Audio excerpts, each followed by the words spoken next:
இந்த one Battle after நதர்ன்றது வந்து இவங்க ஃப்ரெண்ட்ஸ் 75ஓட இவங்களோட பேட்டிலை குறிக்கிறத தாண்டி இவர் வந்து ஒரு சாதாரண ஒரு பாஸ்வேர்டை சொல்றதுக்கு கூட ஒரு பேட்டில் மாதிரி தான் வந்து அவர் வந்து நம்ம பார்க்க வேண்டியதா இருக்கு.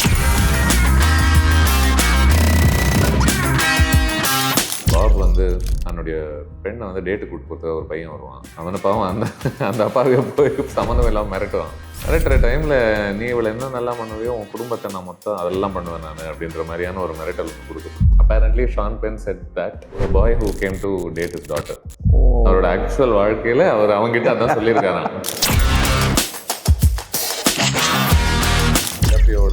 மோஸ்ட் ஃபேமஸ் ஸ்ட்ராட்டஜி என்ன அப்படின்னா, எப்பலாமான ஒரு ஐடியா வச்சுருக்கேன், உங்களுக்கு சுத்தமாக பிடிக்கவே பிடிக்காது, பட் இருந்தாலும் நான் சொல்லிடுறேன் அப்படின்னு சொல்லிட்டு சொல்கிறதெல்லாம் பயங்கரமான விஷயங்களாக இருக்குமா. சில சமயம் நீங்கள் இமேஜினே பண்ண முடியாத, உங்களுக்கு கிடைக்காத, நீங்கள் பிளானே பண்ண முடியாத சில ஆக்சிடென்ட்ஸ் வந்து செட்டில் நடக்கும். ஆனால் அது வந்து மூவி காட்ஸ் வந்து உங்களுக்கு கொடுக்குற கிஃப்ட். சேஸ் இன்ஃபினிட்டியோட காஸ்டிங்கை வந்து அவர் வந்து ஒரு பெரிய கிஃப்டாக சொல்கிறாரு. ஏன்னா அந்த பொண்ணு இல்லாமல் படமே இல்லை.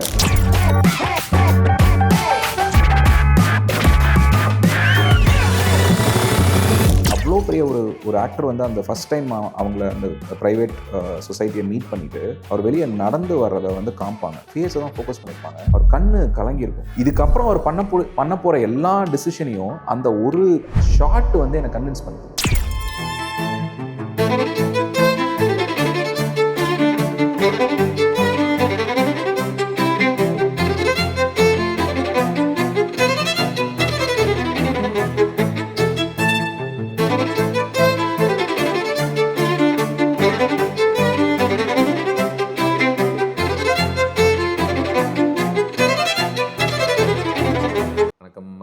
வணக்கம். First of all thank you for coming back. Last time நம்ம விப்ளாஷ் பற்றி பேசியிருந்தோம் இதே செக்மெண்ட்டில். Lots of people really loved it and I did too obviously. நான் ரொம்ப என்ஜாய் பண்ணேன். ஏன்னா ஃபில்ம்ஸ் வந்து டிஸ்கஸ் பண்ணுறது அது வந்து இப்போ ஆக்சுவலாக ரொம்ப கம்மியாகிட்டே வருது. நம்ம டிஸ்கஸ் பண்ணுறது எல்லாமே வந்து ஃபில்மை சுற்றி இருக்கிற விஷயம்லாம் டிஸ்கஸ் பண்ணுறோம். ஃபில்மை பற்றி டிஸ்கஸ் பண்ணுறது ரொம்ப கம்மியாயிடுச்சுன்னு நினைக்கிறேன். ஸோ அதனால் அண்ட் கம்ப்ளீட்டாக நம்ம ஃபோக்கஸ்டாக நம்ம ஃபோன்லாம் தள்ளி வச்சுட்டு அதை பற்றி மட்டும் பேசுறது இருக்குல்ல, டிஸ்ட்ராக்ஷன் இல்லாமல் ஒரு மெடிடேட்டிவ் எக்ஸசைஸாக தான் இருக்குல்ல ஒரு இது. ஸோ அப்போது நம்ம பேசும்போதே நான் நினச்சேன், ஒருவேளை உங்களுக்கு வர்ற விருப்பம் வந்ததுன்னா I would love to keep having you over again and again for many films அப்படின்னு சொல்லிட்டு. So thank you. நம்ம இப்போ பேச போகிற இந்த ஃப்ளாஷ்பேக் செக்மெண்ட்டில் படம் பால் தாமஸ் ஆண்டர்சனுடைய ஒரு film One Battle After Another. படம் வந்து சமீபமாக ஆஸ்கர் ஒரு 6 ஆஸ்கர் ஜெயிச்சது. Best supporting actor, best film, best direction, casting, editing, adapted screenplay ஏதோ ஒன்று விட்டேன்னு நினச்சிட்டேன். ஸோ கிளாசிக் ஃபார் ஷுர், அதில் எந்த விதமான டவுட்டும் இருக்க போகிறது கிடையாது. ஸோ கண்டிப்பாக அதை பொறுத்து பேசலாம் அப்படின்னு நினச்சேன். ரொம்ப சிக்கலான படம்னு நினைக்கிறேன் ஆக்சுவலி இது பேசுறதுக்கு. ஏன்னா சில படம்லாம் லேயர்ஸ்லாம் இருக்கும், பட் ரொம்ப ஆப்வியஸான ஒரு ஸ்ட்ரக்சர் ஒன்று இருக்கும். இங்கே ஆரம்பிக்குது, இது நடக்குது, இது முடியுது, இங்கே இந்த கேரக்டருக்கு இப்படி ஒன்று நடக்குது அப்படின்னு சொல்லிட்டு. இந்த படம் ரொம்ப ஃப்ராக்மெண்டடாக இருக்கிற மாதிரியான ஒரு ஸ்ட்ரக்சர் இல்லை. லைக் ஃபார் எக்ஸாம்பிள் மேபி நம்ம அங்கேருந்து ஆரம்பிக்கலாம்னு நினைக்கிறேன். யூ திங்க் இப்போ இந்த கதை வந்து ஒரு ஐ திங்க் அந்த ஒன்லைனர் வந்து வாஷ்ட் அப் ரெவல்யூஷனரியாக இருக்கக்கூடிய ஒருத்தன் தன்னுடைய மகளை தேடி போகிறான் அப்படின்றது தான் ஒன்லைனராக இருக்குது. அந்த மாதிரி கதை எங்கேருந்து ஆரம்பிக்கும்? அப்பாவும் பொண்ணும் ஒன்றா இருக்கிற மாதிரி, அவங்களுடைய ஒரு அஃபெக்ஷன் எஸ்டாப்ளிஷ் பண்ணுறது, இல்லைன்னா பொண்ணு காணணும்னு அப்போ தேடுறது, இந்த மாதிரி ஒரு இடத்துலேருந்து ஆரம்பிக்கும். இது ரொம்ப மெமரபுளான அந்த ஒரு ஃப்ளைஓவர் மேலே அவன் நடந்துக்கிட்டு இருப்பா, கீழெல்லாம் இமிக்ரெண்ட்ஸ்லாம் இருப்பாங்க. எனக்கு அந்த ஷார்ட்டே பயங்கரமாக பிடிச்சது. You good just sense so much power from her. அவரோட feelings about it, memorable image. Like இந்த மாதிரி ஒரு ஒன்லைனர் வச்சு நீங்கள் என்ன எங்கேருந்து ஆரம்பிக்கிறீங்கன்ற மாதிரி தான் இருந்துச்சு. என்னன்னா நம்ம லாஸ்ட் டைமே இதை பற்றி பேசினோம். ஒரு ஓப்பனிங் இமேஜ்ன்றது ஒரு படத்துக்கு ரொம்ப ரொம்ப முக்கியம் அப்படின்னு நான் ரொம்ப ஃபீல் பண்ணியிருக்கேன். ஏன்னா அது எப்பயுமே நான் வந்து அப்சர்வ் பண்ணுவேன். எல்லா படங்களுமே ஓப்பனிங் இமேஜ் என்னவா இருக்குது, என்ன மாதிரி மூடு வந்து அது வந்து எவோக் பண்ணுது, என்ன கேரக்டர் இன்ட்ரடியூஸ் பண்ணுது, நம்ம வந்து இப்போது அந்த ஸ்டோரி வேர்ல்டுன்னு சொல்கிற அந்த வேர்ல்டுக்குள்ளே நம்ம இமீடியட்டாக போகிறோமா, கொஞ்சம் தள்ளி இருக்கோமா, அந்த மாதிரி நிறையா விஷயங்கள் நம்ம எந்த காலகட்டத்தில் இந்த கதை நடக்குது, எந்த கதாபாத்திரம் வந்து ரொம்ப முக்கியம் இந்த கதைக்கு, யார் மூலமாக இந்த கதையை ஆரம்பிக்குதுன்றது எல்லா மாதிரியான கேள்விகளுக்கும் அந்த ஓப்பனிங் இமேஜ்ன்றது யூஸ்வலாக ஐ ஃபீல் ரைட்டர்ஸ் ஜென்ரலாக ஃபில்ம் மேக்கர்ஸ் வந்து ரொம்ப டைம் எடுத்து நம்ம எதில் ஆரம்பிக்கணும், ஓப்பன் பண்ணான்றது அது ஒரு கிளாசிக் டேர்ம் இருக்குல்ல. Right. எதில் நம்ம ஓப்பன் பண்ணுறோன்றது வந்து ரொம்ப ரொம்ப முக்கியம் அப்படின்றது வந்து எல்லா ஃபில்ம் மேக்கருமே தெரியும், ரைட்டர்ஸ்க்கும் தெரியும். ரைட்டர்ஸ் இன்ஃபேக்ட் வந்து ஒரு நாவலில் அந்த ஃபஸ்ட்டு லைன் தான் வந்துட்டு Absolutely. நம்ம வந்து ரீடரை கிராப் பண்ணோம். அந்த ஃபஸ்ட்டு லைனே வந்து சம்டைம்ஸ் அந்த மொத்த நாவலோட எசன்ஸை வந்து அந்த ஃபஸ்ட் லைன் கேப்சர் பண்ணோம் அப்படின்றது வந்து ஜென்ரலாக சொல்லுவாங்க. ஸோ இந்த ஃபிலிமில் வந்து எனக்கு அதான் நீங்கள் சொன்ன மாதிரி ஃபஸ்ட்டு 25 மினிட்ஸ் வந்து ஒரு rise and fall of this French 75 அப்படின்னே நம்ம சொல்லலாம். எங்கே ஆரம்பிக்கிறாங்க, அவங்களோட ஆர்கனைசேஷன் என்ன ஆகுது, வாட் எவர் இட் இஸ், விஜிலாண்டேன்னு சொல்லலாம், அவங்க ரெவல்யூஷனரின்னு சொல்லலாம். அவங்க ஆர்கனைசேஷன் எப்படி கொலாப்ஸ் ஆகுது, அதுக்கான காரணங்கள் என்ன, அதுக்கான காரணங்கள் நீங்கள் ஆக்சுவலாக பார்த்தீங்க எல்லாமே பர்சனலாக இருக்கும். எதுவுமே வந்துட்டு it be like one betrayal after நதர்னே சொல்லலாம். ஒருத்தரும் வந்துட்டு ஒரு விஷயங்களை வந்து சில சிக்கலான இதில் வந்துட்டு நம்ம வேற வழி இல்லாமல் சூழ்நிலையில நம்ம இன்னொருத்தரை விட்டு கொடுக்க வேண்டிய ஒரு நிர்பந்தத்துக்கு வராங்க. அண்ட் அந்த ஃபர்ஸ்ட் 25-30 மினிட்ஸே ரொம்ப சீரியஸாக மாறக்கூடிய ஒரு தன்மை அதில் அந்த கதையில் இருக்கு. பட் ஆக்சுவலாக அது சீரியஸாக இல்லை. தேங்க்ஸ் டு லியோவோட கெமிஸ்ட்ரி வித் யூனோ. ஸோ அது வந்து பயங்கரமாக வந்து அந்த ஃபில்மை வந்து ரொம்ப ரிலேட்டபிளாக அவங்கள ஹியூமன் பீயிங்ஸாக வந்து நம்ம கிட்ட ப்ரெசென்ட் பண்ணுறது வந்து எனக்கு அது வந்து ரொம்ப பிடிச்சிருந்தது ஆக்சுவலாக. இல்லைனா படம் கொஞ்சம் ட்ரையாக ஆரம்பிச்சிருக்கிறதுக்கான வாய்ப்புகள் நிறைய இருந்தது. நீங்கள் பிட்ரேயல் அப்படின்ற ஒரு வார்த்தை சொல்கிறதுனால ஐ திங்க் ஸ்பீல்பர்க் வந்து இந்த படத்தை பாராட்டும் போது he said நான் இன்னொரு டைட்டில் சொல்லவா அப்படின்னு சொல்லிட்டு he said நான் ட்ரஸ்ட்னு வச்சுருப்பேன் இந்த படத்தோட பேரே. ஏன்னா so much of it is about நம்ம இதில் யாரை நம்புறது, நான் உன்னை நம்பணும் அப்படின்னா நான் சொல்லக்கூடிய இந்த ஆல்மோஸ்ட் இந்த ஜிபரிஷ் மாதிரி நான் ஒன்று சொல்லுவேன், நீ அதுக்கு நம்ம முன்னாடியே பேசின ஒரு ஜிபரிஷான ஒரு விஷயத்த நீ சொல்லணும். ஒரு மனைவியை ஒருத்தன் நம்ப முடியுமா குழந்தைய பார்த்துக்கிறதுக்கு அப்படின்ற ஒரு இடமா இருக்கட்டும், இவளை நான் காப்பாற்றி ஒரு ஒரு இடத்துல ஒரு ஃபெசிலிட்டியில் வச்சு அவங்க இருப்பாளான்னு இவன் நம்ப முடியாமல் ஏமாந்ததாக இருக்கட்டும், ரேஷியல் பியூரிட்டி அப்படின்ற ஒரு விஷயம், ஒரு கேவலமான ஒரு விஷயத்துக்காக நிற்கக்கூடிய ஒரு ஆர்கனைசேஷன், அவங்க வந்து லாக்ஜாவை நம்பலாமா நம்ம கூட சேர்த்துக்கிறோம்.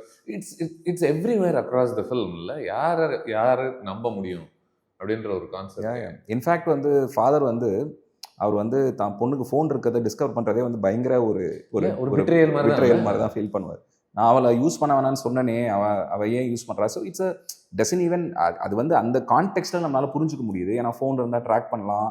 அந்த மாதிரி அந்த கான்டெக்ஸ்ட் இல்லாமலும் ஆக்சுவலாக வந்து குழந்தைங்க வந்து பேரண்ட்ஸுக்கு தெரியாமல் ஃபோன்ஸ் வச்சிருக்கிறதுன்றது வந்து இட் இஸ் இருக்கிறதுலே biggest betrayal, one of the biggest for sure is வில்லாக்கு. இவ்வளோ நாள் அவன் தான் அப்பான்னே தெரியாது.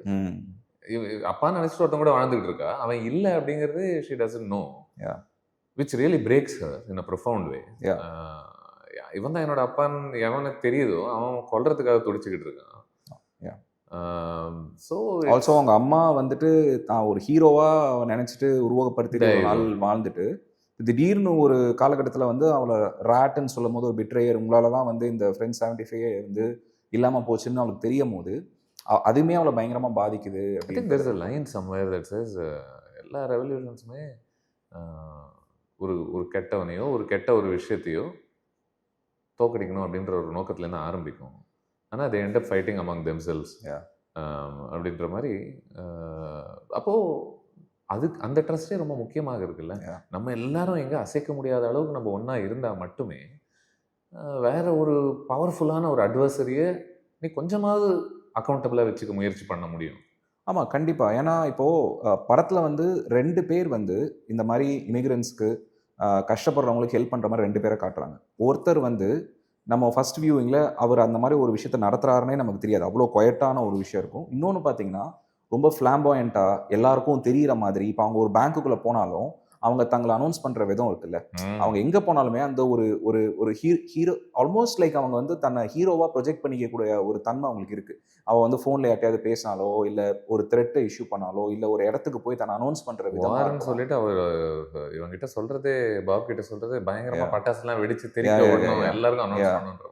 ஆன் தி அதர் ஹேண்ட் நீங்கள் பெனிசியோட கேரக்டர் எடுத்துக்கிட்டிங்கன்னா அவர் தன்னோட இன்ஃப்ளூயன்ஸ், அவர் சாதாரண ஒரு கராத்தே ஸ்கூல் வச்சு நடத்துகிறாரு. அவர் வந்து தன்னால் தான் இருக்கக்கூடிய இடங்களில் அங்கே இருக்கிறவங்களுக்கு ஹெல்ப் பண்ணுற விதம் இருக்குல்ல, அது ரொம்ப ஒரு அண்டர் கரண்ட்டாக ஆக்சுவலாக படத்தில் இருக்கும். அது நம்மளுக்கு ஆல்மோஸ்ட் பார்க்கும்போது கூட அவ்வளோ லவுடாக இருக்காது. அவர் சத்தமாக கூட பேச மாட்டார் நிறைய இடங்கள். அப்படியே இது பண்ணு அப்படியே ஒரு மாதிரி காமாக ஒரு மெடிடேட்டிவாக இருப்பார் படம் ஃபுல்லாக. பட் அவர் அவ்வளோ பேருக்கு ஹெல்ப் பண்ணுறாருன்றது வந்து ரொம்ப குவைட்டாக வந்து அண்டர் ஸ்டேட்டடாக இருக்கும் ஆக்சுவலாக.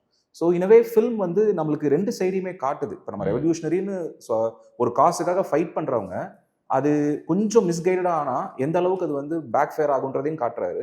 அதே சமயம் ரொம்ப குவைட்டா யாரோட அட்டென்ஷனும் இல்லாமல் நம்மளால ஒரு ஒரு ஒரு ஒரு மாற்றத்தை உண்டு பண்ண முடியுன்றதையும் அவர் ரொம்ப அழகாக அண்டர்லைன் பண்ணுறாருன்னு எனக்கு பெனிஷியோட கேரக்டரே பயங்கரமான ஒரு கேரக்டர்ல, very heroic in a very understated way. பெருசா ஒன்றும் பேசிக்க மாட்டாரு. இன்ஃபேக்ட் இவன் வந்துட்டு அந்த very funny film also strangely. கார்ல அவன் போயிட்டு இருக்கும்போது 1 2 3 4 சொன்ன உடனே குதிரா அப்படின்னு சொல்லிட்டு 4 4 4ன்னு சொல்லிட்டு தான் அப்படியே தொங்கிட்டு இருப்பான். சரி நீ போன் அனுப்பிச்சு விட்டுட்டு, very calm cool guy in the face of anything. அந்த எனக்கு அந்த மூமெண்ட்ல கூட ரொம்ப பிடிச்சது. வேர் போலீஸ் வந்துட்டு put your arms behind your back அப்படின்னும் போது ஒரு பாட்டுக்கு டான்ஸ் ஆடிட்டு இருப்பாங்க. ஆக்சுவலாக வந்து ஹோல் ப்ரொடக்ஷன் வந்து ஒரு 2.5 to 3 months வந்து ஹால் பண்ணியிருக்காங்க. ஏன்னா இவரோட அவைலபிலிட்டி வந்து இல்லாமல், ஸோ ஒரு டெசிஷன் எடுக்க வேண்டிய சூழ்நிலை வருது. இப்போ அவர் இல்லாமல் நம்ம கண்டினியூ பண்ண வேண்டிய ஒரு இது வரும்போது பிடிஏ வந்து இல்லை, எனக்கு அவர் தான் வேணும், அவர் என்ன வேல்யூ ஆட் பண்ணுறாருன்னு என்னால் பார்க்க முடியுது, வேறு யாரையும் என்னால் இமேஜினும் பண்ண முடியல அந்த ரோலில். அதனால நம்ம ஒரு 2.5 3 months வந்து ப்ரொடக்ஷனை ஹால் பண்ணி அவர் திரும்ப வரும்போது நம்ம ஷூட் பண்ணலாம் அப்படின்னு அவர் சொல்கிறாரு. ஆக்சுவலாக அது வந்து ஒரு இவ்வளோ பெரிய படத்தில் ஒரு மிகப்பெரிய டெசிஷன். ஆக்சுவலாக ஒரு டைரக்டராக வந்து இவ்வளோ பணங்கள் இவ்வளோ ஸ்டேக்ஸ் இருக்கும் போது ஒரு ப்ரொடக்ஷனை வந்து 2.5 மாதம் ஹால் பண்ணி அவர் வரதுக்காக வெயிட் பண்ணுறதுன்னு பெரிய டிசிஷன் தான். நீங்கள் நினைக்க ஒன்றும் ஆன் பேப்பர் செம்ம பெரிய கேரக்டர் அப்படின்ற மாதிரி கண்டிப்பாக சொல்ல முடியாதுல்ல. கண்டிப்பாக ஹார்ட்லி இப்போ பார்த்தீங்கன்னா படம் ஃபுல்லாக வந்தாலுமே அவரோட சீன்ஸ் வந்து ஹேண்ட்ஃபுல்லான சீன்ஸ் தான் ஆக்சுவலாக. ஏன்னா அதுலேயுமே பார்த்தீங்கன்னா இவர் தான் மெயினாக ஃபோர்ரவுண்டில் இருக்காரு. பாப் தான் வந்து ஃபோர்ரவுண்டில் இருக்காரு, இவர் பேக்ரவுண்டில் தான் இருக்காரு. பட் அதுக்குள்ளேயே அண்ட் இன்னொரு இன்ட்ரெஸ்டிங்கான விஷயம் என்னன்னா வந்துட்டு இந்த கதையை வந்துட்டு கிட்டத்தட்ட ஒரு 20 years ஆன் அண்ட் ஆஃப் நான் ஒர்க் பண்ணேன் அப்படின்னு சொல்லி ஒரு இன்டர்வியூவில் சொல்லியிருந்தார் அவர். அண்ட் அவர் என்னன்னா 20 வருஷமாக நான் எழுதினதை ஒரு பெனிசியோ மாதிரி ஒரு ஆக்டர் உள்ளே வரும்போது அவர் வந்து டிகாப்ரியோட இம்ப்ரோவைஸ் பண்ணும்போது ஒரு நைட்டில் ஒரு டின்னரில் நான் படத்துலேயே ஒன் ஆஃப் த பெஸ்ட் சீன்ஸை நான் எழுத முடிஞ்சது என்னால். இந்த ஆக்டரை பார்த்த பிறகு, அவங்களோட ஒர்க் பண்ண பிறகு, அவங்களோட ஒரு சீன் பண்ண பிறகு ஆட்டோமேட்டிக்காக நான் எனக்கு வந்து இந்த மாதிரி நம்ம இம்ப்ரோவைஸ் பண்ணலாம், இந்த மாதிரி பண்ணலான்னு சொல்லி அவர் அந்த ஒரு ஸ்பான்டேனிட்டியில் நிறைய விஷயங்கள் வந்து அவர் ஆட் பண்ண அப்படின்னு சொல்லி ஒரு இன்டர்வியூவில் சொல்லியிருப்பாரு. Which is amazing. ஏன்னா ஒரு ஆக்டர் உள்ளே வரும்போது, ஒரு ஃப்ளஷ் அண்ட் பிளட்ல ஒரு ஆக்டர் உள்ளே வரும்போது ஒரு சீனை வந்து கேரி பண்ணும்போது, இப்போ நம்ம என்னதான் எழுதியிருந்தாலும் அந்த ஆக்டரோட எனர்ஜி வந்து ஒரு ஃபிசிக்கல் ஸ்பேஸில் வரும்போது, அவர் சில வார்த்தைகள் சொல்லும் போது, அவர் இன்னொரு ஆக்டரோட அவர் வந்து ஒரு எக்ஸ்சேஞ்ச் நடக்கும்போது ஆட்டோமேட்டிக்காக அங்கே ஒரு விஷயம் கிரியேட் ஆகுது, ஒரு சினர்ஜி கிரியேட் ஆகுது. அண்ட் ஒரு ரைட்டர் டைரக்டராக நம்மளுக்கு திடீர்னு வந்து நம்மளுக்கு உள்ளே இருக்கிற ஒரு விஷயம் அன்லாக் ஆகும். இந்த மாதிரி இவர் பண்றாரு, மேபி இப்படி போனா இப்படி ஒரு குவாலிட்டி இதில் ஆட் பண்ண. எக்ஸாக்ட்லி. ஆமாம், நான் அவர் முகமா அவர் ஃபுல்லா ஒரு காஸ்டியூமோட வந்து வர வரைக்கும் உங்களுக்கு எனக்கு அந்த தாட் வராது. ஸோ அப்போ எனக்கு வந்து 20 வருஷமா நான் வச்சு தேய்ச்சிக்கிட்டு இருக்கேன் இந்த கதையை. இவர் ஒரு ஆக்டர் உள்ள வந்தோடனே என்னால் வந்து அது ஒரு இன்னொரு ஒரு ஒரு ஒரு டைமென்ஷன் என்னால் ஓப்பன் பண்ண முடியுது ஸ்கிரிப்ட்ல இல்லை அவரோட கேரக்டர்லன்ற போது. அவர் நிறைய சொல்லியிருப்பாரு, நிறைய இம்ப்ரோவைஸ் பண்ணாங்க டிகாப்ரியோ. அண்ட் படம் பார்க்கும்போது நம்மளுக்குமே அது அது அது புரியுது. இவங்க 2 பேரும் பேசிக்கிற விதம் வந்து அந்த ஒரு நர்வஸ் எனர்ஜி இருக்கு. பாபுக்கு அந்த நர்வஸ் எனர்ஜி இருக்கு, இவருக்கு அந்த ஒரு காம் எனர்ஜி இருக்கு. அதே சமயம் அவர் வந்து அவனை காம் டவுன் பண்ணவும் ட்ரை, ஓஷன் வேவ்ஸ்ன்னு சொல்லி அவனை காம் டவுன் பண்றதுக்கும் ட்ரை பண்றாருல. ஸோ அந்த ஒரு அது பயங்கரமா ஆக்சுவலா எனக்கு வந்து அது எழுத முடியாத ஒரு ஆஸ்பெக்டா நான் ரொம்ப ஃபீல் பண்றேன். நிறைய பண்ணியிருப்பாங்க. ஐ திங்க் நிறைய டைலாக்ஸ் எல்லாம் கூட ஒன்றுக்குள்ள ஒன்று பேசி பேசி எழுதுனதாக நான் கேள்விப்பட்டேன். I think there was one line where Bob வந்து தன்னுடைய பெண்ணை வந்து டேட்டு கூட்டு கொடுத்த ஒரு பையன் வருவான். அவனை பாவம் அந்த அப்பாவே போய் சம்மந்தம் இல்லாமல் மிரட்டுவான். மிரட்டுற டைமில் நீ இவளை என்ன நல்லா பண்ணுவியோ, உன் குடும்பத்தை நான் மொத்தம் அதெல்லாம் பண்ணுவேன் நான் அப்படின்ற மாதிரியான ஒரு மிரட்டல் ஒன்று கொடுக்கப்படும். Apparently Sean Penn said that to a man who tried to a boy who came to date his daughter. அவரோட ஆக்சுவல் வாழ்க்கையில அவர் அவங்ககிட்ட அதான் சொல்லியிருக்காராம், டேய் இவளை நீ என்ன நல்லா பண்ணுவோம், உன்னை நான் அதெல்லாம் பண்ணுவேன் ஞாபகம் வச்சுக்கோ அப்படின்னு சொல்லி மிரட்டி அமைச்சிருக்காராம். அது அனெக்டோட்டலா பால் தாமஸ் ஆண்டர்சன் சொல்லும். He says, oh, this would be a great line for DiCaprio அப்படின்னு சொல்லி. ஆக்சுவலி அவர் வந்து ஒரு விஷயம் படம் என்ன ரொம்ப அவரோட இன்டர்வியூஸ் நான் பார்க்கும்போது என்ன ரொம்ப கவர்ந்த ஒரு விஷயம் என்னன்னா, அவர் ஒரு ஹாப்பி ஆக்சிடென்ட்னு ஒரு டேர்ம் யூஸ் பண்றாரு, மூவி காட்னு சொல்லிட்டு ஒரு டேர்ம் யூஸ் பண்றாரு. அவர் என்ன ரெஃபர் பண்றாருன்னா, அது மூவி காடாக இருக்கலாம், ரியல் காடாக இருக்கலாம், யூனிவர்ஸாக இருக்கலாம், whatever you want call it.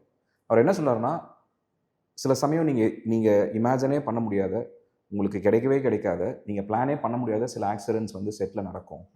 ஆனால் அது வந்து மூவி காட்ஸ் வந்து உங்களுக்கு கொடுக்குற கிஃப்ட்டு. அதை அவர் உங்களுக்கு கொடுக்கணுன்னா நீங்கள் அவருக்காக வேலை செய்யணும். அவருக்காக நீங்கள் வேலை செஞ்சீங்கன்னா அவர் உங்களுக்கு கொடுப்பாரு அப்படின்ற ஒரு விஷயம் சொல்லியிருப்பாரு. அதை நான் ரொம்ப ஸ்ட்ராங்காக ரிலேட் பண்ணுறேன். இந்த படத்தில் அந்த மாதிரி அவர் வந்து ஒரு கிஃப்டாக வந்து நிறைய விஷயங்களை அவர் வந்து மென்ஷன் பண்ணுறாரு. ஒன்று வந்து அஃப்கோர்ஸ் இன்ஃபினிட்டி, சேஸ் இன்ஃபினிட்டியோட காஸ்டிங்கை வந்து அவர் வந்து ஒரு பெரிய கிஃப்டாக சொல்கிறாரு. ஏன்னா அந்த பொண்ணு இல்லாமல் படமே இல்லை அப்படின்றது வந்து நிறைய இடங்கள்ல அவர் வந்து சொல்லியிருக்காரு. ரொம்ப பவர்ஃபுல்லான ஒரு பெர்ஃபார்மன்ஸ், ரொம்ப யூனிக்கான ஒரு முகம். எஸ். ஸோ அது ரொம்ப வருஷமாக தேடி இன்ஃபேக்ட் அந்த படத்துக்கு வந்து காஸ்டிங்க்கு வந்து ஆஸ்கர் கிடச்சதுக்கு, ஃபர்ஸ்ட் ஆஸ்கர் வந்து காஸ்டிங் கிடச்சிது. அந்த பர்டிகுலர் சேஸ் இன்ஃபினிட்டியோட காஸ்டிங் வந்து ஐ ஃபீல் அது ரொம்ப ரொம்ப முக்கியமான ஒரு பங்கு வகிக்குதுன்னு நான் நினைக்கிறேன். அண்ட் இது இல்லாமல் நிறைய விஷயங்கள் நம்ம டீட்டெயிலாக ஃபர்தராக பேசும்போது நான் சொல்கிறேன். பட் அவர் சொன்னதுமே அதுதான், இந்த மாதிரி நிறைய இடங்கள்ல எனக்கு சில ஆக்சிடென்ட்ஸ் நடக்கும், அது நான் படத்தில் ஏதோ ஒரு விதத்தில் நான் அதை வந்து நான் எடுத்துக்கிறேன். எனக்கு இந்த மாதிரி ஸ்பிரிச்சுவாலிட்டியெல்லாம் எனக்கு நம்புறதுல பிரச்சனை இல்லை. All this I can get on board with. You know லைஃப்பில் கூட வி ஃபைன் ரைட். கண்டிப்பாக நீ சில விஷயத்தை நோக்கி நீயா ஒரு வேலை ஒன்று செஞ்சுட்டு இருக்கும்போது திடீர்னு ஏதோ சில விஷயம் ஒன்று கூடி வர மாதிரியான ஒரு ஃபீலிங் உங்களுக்கு ஆட்டோமேட்டிக்காக ஒன்று வரும். இல்லை நான் ஒரு ஃபில்ம் மேக்கராக, ஒரு ரைட்டராக, ஒரு டைரக்டராக நிறைய இடங்கள்ல நான் அனுபவிச்சிருக்கேன். அதை நான் ரொம்ப முன்னாடி அதை நான் வந்து ரொம்ப லைட்டாக எடுத்துக்கிட்டேன். ஆனால் அப்போது எனக்கு வயசாகும் போது அது எந்த அளவுக்கு நம்ம வந்து ஒரு நன்றி கடனோட இருக்கணும்னு எனக்கு வந்து இப்போ எனக்கு புரியுது. ஏன்னா அது வந்து அது அவ்வளோ ஈஸியாக நடக்காது. நம்மளோட இன்டென்ஷன்ஸ் பயங்கர ரொம்ப ஸ்ட்ராங்காக இருக்கும். நம்ம ஒரு இடத்துக்கு போவோம். ஏன்னா என்னோட படங்களையுமே அது நடந்திருக்கு. லாஸ்ட் மினிட் வரைக்கும் சில ரிசோர்ஸஸ் வந்து நம்மளுக்கு கிடைக்கவே கிடைக்காது. On the day of shoot எனக்கு இது இல்லைன்னா எனக்கு ஷூட்டே நடக்காதுன்ற சமயத்தில் சரி வச்சுக்கோ அப்படியே கடைசி நிமிஷத்தில் நம்ம கேட்காம அது தானாக வரும். தானாக வர்றதா really கஷ்டம். நம்ம தேடி லாஸ்ட் மினிட் நம்மளுக்கு கிடைக்குதுன்றது ஒன்று, தானாக வர்ற மாதிரியான சில விஷயங்கள் நடந்திருக்கேன் எனக்கு. இப்போது ஸ்பாட்டில் மழை பெய்யுது, இல்லை ஒரு சன்செட், இல்லை ஒரு சன்ரைஸ், அது க்ளவுடியாக இருக்கலாம். நீங்கள் சன்ரைஸ் எடுக்க போகிற அன்றைக்கி க்ளவுடியாக இருக்கலாம். நீங்கள் வந்து முக்கியமான ஒரு எக்ஸ்டீரியர் டிரைவ் எடுக்கும் போது மழை பெய்யலாம். அது நம்ம கையில் இல்லை. ஸோ நம்ம வந்து you're at the mercy of nature, so to speak. So அந்த மாதிரி நிறைய ஆக்சிடென்ட்ஸ் வந்து இந்த படத்தில் நடந்ததாக அவர் வந்து நிறைய இடங்களில் மென்ஷன் பண்ணியிருக்காரு. அண்ட் ஒரு நல்ல கிரியேட்டருக்கு என்ன அடையாளம் அப்படின்னா வந்து இந்த ஆக்சிடென்ட்ஸை வந்து ஓன் பண்ணாமல் அதை வெளியே சொல்கிறது. இதை நான் பிளான் பண்ணலை, இது ஆட்டோமேட்டிக்காக நடந்தது அப்படின்னு சொல்லிட்டு. ஏன்னா ஒரு இன்டெகிரிட்டி தான் இல்லை. எக்ஸாக்ட்லி. நம்மளோட இன்டெலிஜென்ஸ், நம்மளோட ஜீனியஸ்ன்னு நினச்சி அது ஈஸியாக நம்ம ப்ரொஜெக்ட் பண்ணிக்கலாம். அது நான் மழையில தான் எடுக்கணும், நாங்கள் வெயிட் பண்ணோம் அப்படின்ற மாதிரி. பட் அது நடந்தது வந்து நிறைய இடங்களில் அவர் அதை மென்ஷன் பண்ணி சொல்லியிருப்பாரு. அண்ட் பெனிசியோ ஆஃப்கோர்ஸ் அவரோட காஸ்டிங்குமே வந்து that also shows how secure they are. கண்டிப்பா. You know, I am truly submitting to my craft. இந்த ஒரு தொழில் மேலே எனக்கு அவ்வளோ ஒரு அன்பு இருக்கு, அவ்வளோ ஒரு லவ் இருக்கு. அதனால இதுல நான் அப்படின்ற ஒரு கர்வத்துக்கான ஒரு இடம் தேவையில்லை அப்படின்ற ஒரு ஸ்பேஸ் தான். இல்லை, இப்போ ரஹ்மான் சார் வந்து எல்லாம் புகழும் இறைவனுக்குன்னு ஆஸ்கர் வாங்கும் போதே சொல்லும் போது நான் வந்து ஒரு ஹியூமிலிட்டி அப்படின்ற ஒரு காரணத்துக்காக மட்டும் அதை சொல்கிறாருன்றது தான் என்னோட அண்டர்ஸ்டாண்டிங்காக இருந்தது இவ்வளோ வருஷம். பட் ஆக்சுவலாக நம்ம யோசிச்சு பார்த்தோம்னா வந்துட்டு ஆர்டிஸ்டாக இருக்கிறதே வந்து ஒரு மீடியமாக இருக்கிற மாதிரி தான். ஆமாம், நமக்கு அப்படி உள்ளே போய் அதுவாக ஏதோ ஒன்று உருவாக்குறதுன்ற மாதிரி தான்ல. வெற்றிமாறன் சாரும் நிறைய இடங்களில் சொல்லியிருப்பார், ஒரு படம் வந்து நம்மள ஒரு மீடியமாக பயன்படுத்தி தன்னை உருவாக்கிக்குதுன்னு அவர் சொல்லுவார். திங்க் இவரும் இளையராஜா அவங்களும் அதே தானே. கண்டிப்பாக பாட்டு எனக்குள்ளே போகுது, என் வழியாக வெளியே வருது, இதுக்குள்ளே நான் பண்ணுறது ஒன்றும் பெருசாக இல்லை அப்படின்ற. பட் நம்ம என்னன்னா அதை வந்து ஒரு டெய்லி ப்ராக்டிஸாக நம்ம பண்ணி நம்ம மீடியமை அந்த வாட் எவர் பைப்பை வந்து எந்த அளவுக்கு சுத்தமாக வச்சுக்கிறோன்றதுலாம் வந்து அதுதான் இருக்கிறதுலே. ஆமாம், சீரியஸாக. ஏன்னா தண்ணி நம்மளுக்கு ஃப்ளோ ஆகணும்னா நம்ம பைப் வந்து அடைச்சிருக்கக்கூடாது, அது ரஸ்டியாக இருக்கக்கூடாதுன்ற மாதிரி சொல்லுவாங்க. ஸோ நம்ம டெய்லியும் அதை மெயின்டைன் பண்ணிகிட்டே இருக்கோன்ற போது அந்த டிசிப்ளின் வரும்போது நம்ம டெய்லியும் ஒரு ப்ராக்டிஸாக ஒரு ஆல்மோஸ்ட் லைக் வந்து ஒரு வே ஆஃப் லைஃப் மாதிரியே நம்மளுக்கு மாறிடும்னு நினைக்கிறேன் நான் நல்ல ஆர்டிஸ்ட்டுக்கு. அண்ட் எனக்கு இன்னொரு விஷயம், நான் இந்த படத்தை பற்றி என்ன பேசணுன்னா வந்து கிட்டத்தட்ட ஒரு 20 வருஷமாக வந்து இந்த கதையை வந்து ஒரு ஏதோ ஒரு ஃபார்ம்ல வந்து அவர் எழுத ட்ரை பண்ணிட்டே இருக்காரு. இது தாமஸ் பிக்சனுடைய புக்கு. ஆமா, ரெண்டாவது புக்கு அடாப்ட் பண்றாங்க. ஆமா, அந்த வைன்லேண்டர் புக்கை வந்து அடாப்ட் பண்ணவே முடியாது, இது ஒரு சினிமேட்டிக்கா நம்ம எப்படி ப்ரெசென்ட் பண்ண போறோன்றது வந்து அவருக்கு ரொம்ப நாளாவே அந்த ஒரு டவுட் இருந்திருக்கு. அண்ட் அவர் வந்து என்ன பண்ணியிருக்காரு, தன்னோட சில ஐடியாஸையும் இந்த கதையோட நம்ம இணைச்சு நம்ம வந்து அதை ஒரு ஸ்டார்டிங் பாயிண்டா வச்சுக்கிட்டு நம்மளோட சில கேரக்டர்ஸ் ஐடியாஸையும் இந்த படத்தில் நம்ம கொண்டு வரலாம் அப்படின்றத அவர் ரொம்ப நாளாக ட்ரை பண்ணிட்டு இருக்காரு. அண்ட் பெக்யூலரான விஷயம் என்னன்னா, அவர் வந்து மைக்ரோசாஃப்ட் வேர்டில் தான் வந்து இது வரைக்கும் ஸ்கிரிப்ட்ஸ் எழுதுறாருன்றது வந்து அவரே சொல்றாரு. அண்ட் எந்த ஸ்கிரீன் ரைட்டிங் சாஃப்ட்வேரும் யூஸ் பண்ணாம மைக்ரோசாஃப்ட் வேர்டில் தான் எழுதுறேன். நான் நினைச்சு பாருங்க, நம்ம எல்லாம் ஆரம்பிக்கும் போதெல்லாம் நிறைய பேருடைய முதல் புலம்பல் என்னவா இருக்கும்னா, ஸ்கிரிப்ட் ரைட்டிங் சாஃப்ட்வேர் சப்ஸ்கிரைப் பண்ணுறதுக்கு பைசாவே இல்லை, அப்புறம் நான் எப்படி கதை எழுதுறது அப்படிங்கிற மாதிரி. இவர் என்னடா இன்னும் வேர்டில் எழுதிட்டு இருக்காரு. அவர் இன்ஃபேக்ட் ஜோக்கா சொன்னார், நான் வந்து வேர்டு யூஸ் பண்ணாமல் இருந்தேன் ஒரு 4-5 படம் எடுத்திருப்பேன் அப்படின்னு வந்து ஒரு இடத்துல சொல்லியிருப்பாரு. ஸோ அவர் எழுதுறாரு, கிட்டத்தட்ட அவர் என்ன சொல்றாருன்னா, ஒரு இந்த 20 இயர்ஸில் ஒரு 600 பேஜஸ் கிட்ட அவர் எழுதி வச்சிருக்காரு. அது வந்து நிறைய ரேண்டம் சீன்ஸ் சீக்வன்ஸ் எல்லாமே எழுதி வச்சிருக்காரு. அதில் ஆல்மோஸ்ட் வந்து 100 தான் எனக்கு தெரிச்சு, 100 பேஜ் தான் எனக்கு வந்து அது யூஸபிளாக இருந்தது. எனக்கு படிக்கும் போது அது வந்து ஓகே, இதை வச்சு நம்ம யூஸ் பண்ணலாம் அப்படின்றது. அது ஒரு எனக்கு வந்து பயங்கர மலப்பாக இருந்தது அது பார்க்கும்போது. ஏன்னா நம்ம ஒரு கதை எழுதி 6 மாசத்துல நம்மளால முடிக்க முடியலனாலே நம்ம ஒரு ஃப்ரஸ்ட்ரேஷன் வரும். என்னடா 6 மாசமா வச்சு எழுதிட்டு இருக்கோம், இன்னும் செட் ஆக மாட்டேங்குதுன்னு. எல்லாரும் படம் பண்ணிட்டு இருக்காங்க, நம்ம மட்டும் பண்ணலன்ற மாதிரி. கரெக்ட். ஆமாம், அந்த ப்ரெஷர் டெஃபினட்டாக இருக்கும் இல்லை. பட் என்னன்னா அது அது நார்மலைஸ் பண்ணப்படணும்னு நினைக்கிறேன் நான். இப்போ ஒரு கிரியேட்டிவ் ஒர்க் வந்து அவ்வளோ டைம் எடுக்குதுன்றது இருக்குல்ல. அதனால தான் இப்போ நம்ம அதில் அவ்வளோ நுவான்சஸ் இருக்குன்னு நம்ம பேசுகிறோம்ல. ஏன்னா அது அகெயின் அண்ட் அகெயின் அந்த ஐட்ரேஷனில் போய் வர வர வர வர அது ஏதோ ஒரு விதத்தில் அது வந்து தன்னை புதுப்பிச்சுக்கிட்டே இருக்கு ஓவர் த இயர்ஸ். அண்ட் அவர் பிடிஏக்கு வந்து அந்த டைம்ல ஒரு கல்யாணம் நடந்திருக்கலாம், குழந்தை பிறந்திருக்கலாம், அவரோட பர்சனல் லைஃப் டிப்ரெஷனுக்குள்ள போயிருக்கலாம். என்ன it's a long period of time. ஆமா. அண்ட் ஒரு தடவையும் அவர் இப்போ ஒரு ஃபாதர் ஆகும்போது அவரோட பெர்ஸ்பெக்டிவ் மாறும் அந்த கதையில. ஏன்னா இப்போ அவர் என்ன சொல்றாருன்னா, இது வந்து ஒரு ஃபாதர் டாட்டர் ஸ்டோரியா தான் நான் பாக்குறேன் அப்படின்னு. அந்த புக்லயே தன்னை ரொம்ப கவர்ந்தது இந்த ஒரு அப்பா பொண்ணு அப்படின்ற ஒரு கதை தான். அந்த ஆங்கிள் தான் எனக்கு ரொம்ப பிடிச்சது. அதனாலேயே இதை எப்படியாவது நான் படமாக்கணும். இன்ஃபேக்ட் வந்து அந்த சேஸ் இன்ஃபினிட்டியோட ஆடிஷன் என்னவா இருந்ததுன்னா, ஒரு கெமிஸ்ட்ரி டெஸ்ட்டாக தான் அவங்க வந்து வச்சிருக்காங்க. பேசிக்காக வந்து டிகாப்ரியோ, சேஸ் இன்ஃபினிட்டி 2 பேரும் ஒரு ரூமில் உட்காந்து 2 பேரும் பேசுறது, அவங்களுக்குள்ள ஆர்கியூ பண்ணுறது என்ன மாதிரியான எனர்ஜியை கிரியேட் பண்ணுது, நம்மளால அவங்க பார்க்கும்போது ஒரு ஃபாதர் அண்ட் டாட்டர் அவங்க பார்க்க முடியுதா, அதை தான் திரும்ப டெஸ்ட் பண்ணிட்டு இருந்திருக்காரு. இந்த பொண்ணுக்கு நடிக்க வருமா நடிக்க வராதான்றதை தாண்டி அவருக்கு ரொம்ப முக்கியமாகப்பட்டது என்னன்னா, இவன் ஒரு ஃபாதருக்கும் டாட்டருக்கும் உண்டான கெமிஸ்ட்ரி வந்து கரெக்டாக நம்மளால, ஏன்னா அது இல்லைன்னா மொத்த படமும் இல்லை. ஏன் ஐ திங்க் அவங்களுக்கு ஒரு ஸ்ட்ரேஞ்ச் பேலன்ஸ் இருந்துச்சுன்னு நினைக்கிறேன். அந்த அம்மாவுடைய ஃபெராசிட்டியும் இருக்கு, ஆனா அந்த அப்பாவுடைய ஏதோ ஒரு சாஃப்ட்னஸும் ஒரு விதமான ஒரு அப்பான்றா நான் டிகாப்ரியோ சொல்றேன், என்னதான் ரத்தத்துல வழியா வரலனாலும் வளர்க்கறதுலயே ஏதோ ஒன்று சேருது இல்லை. I feel like she has that sense of righteousness, ஒரு affection. You know I feel like அவள் முதல் வாட்டி ஒருத்தனை சுட வேண்டிய ஒரு கட்டாயம் வரும்போது அவள் சுட்டு முடிச்சுட்டு ஒரு கதறல் வந்து, I think that made me tear up.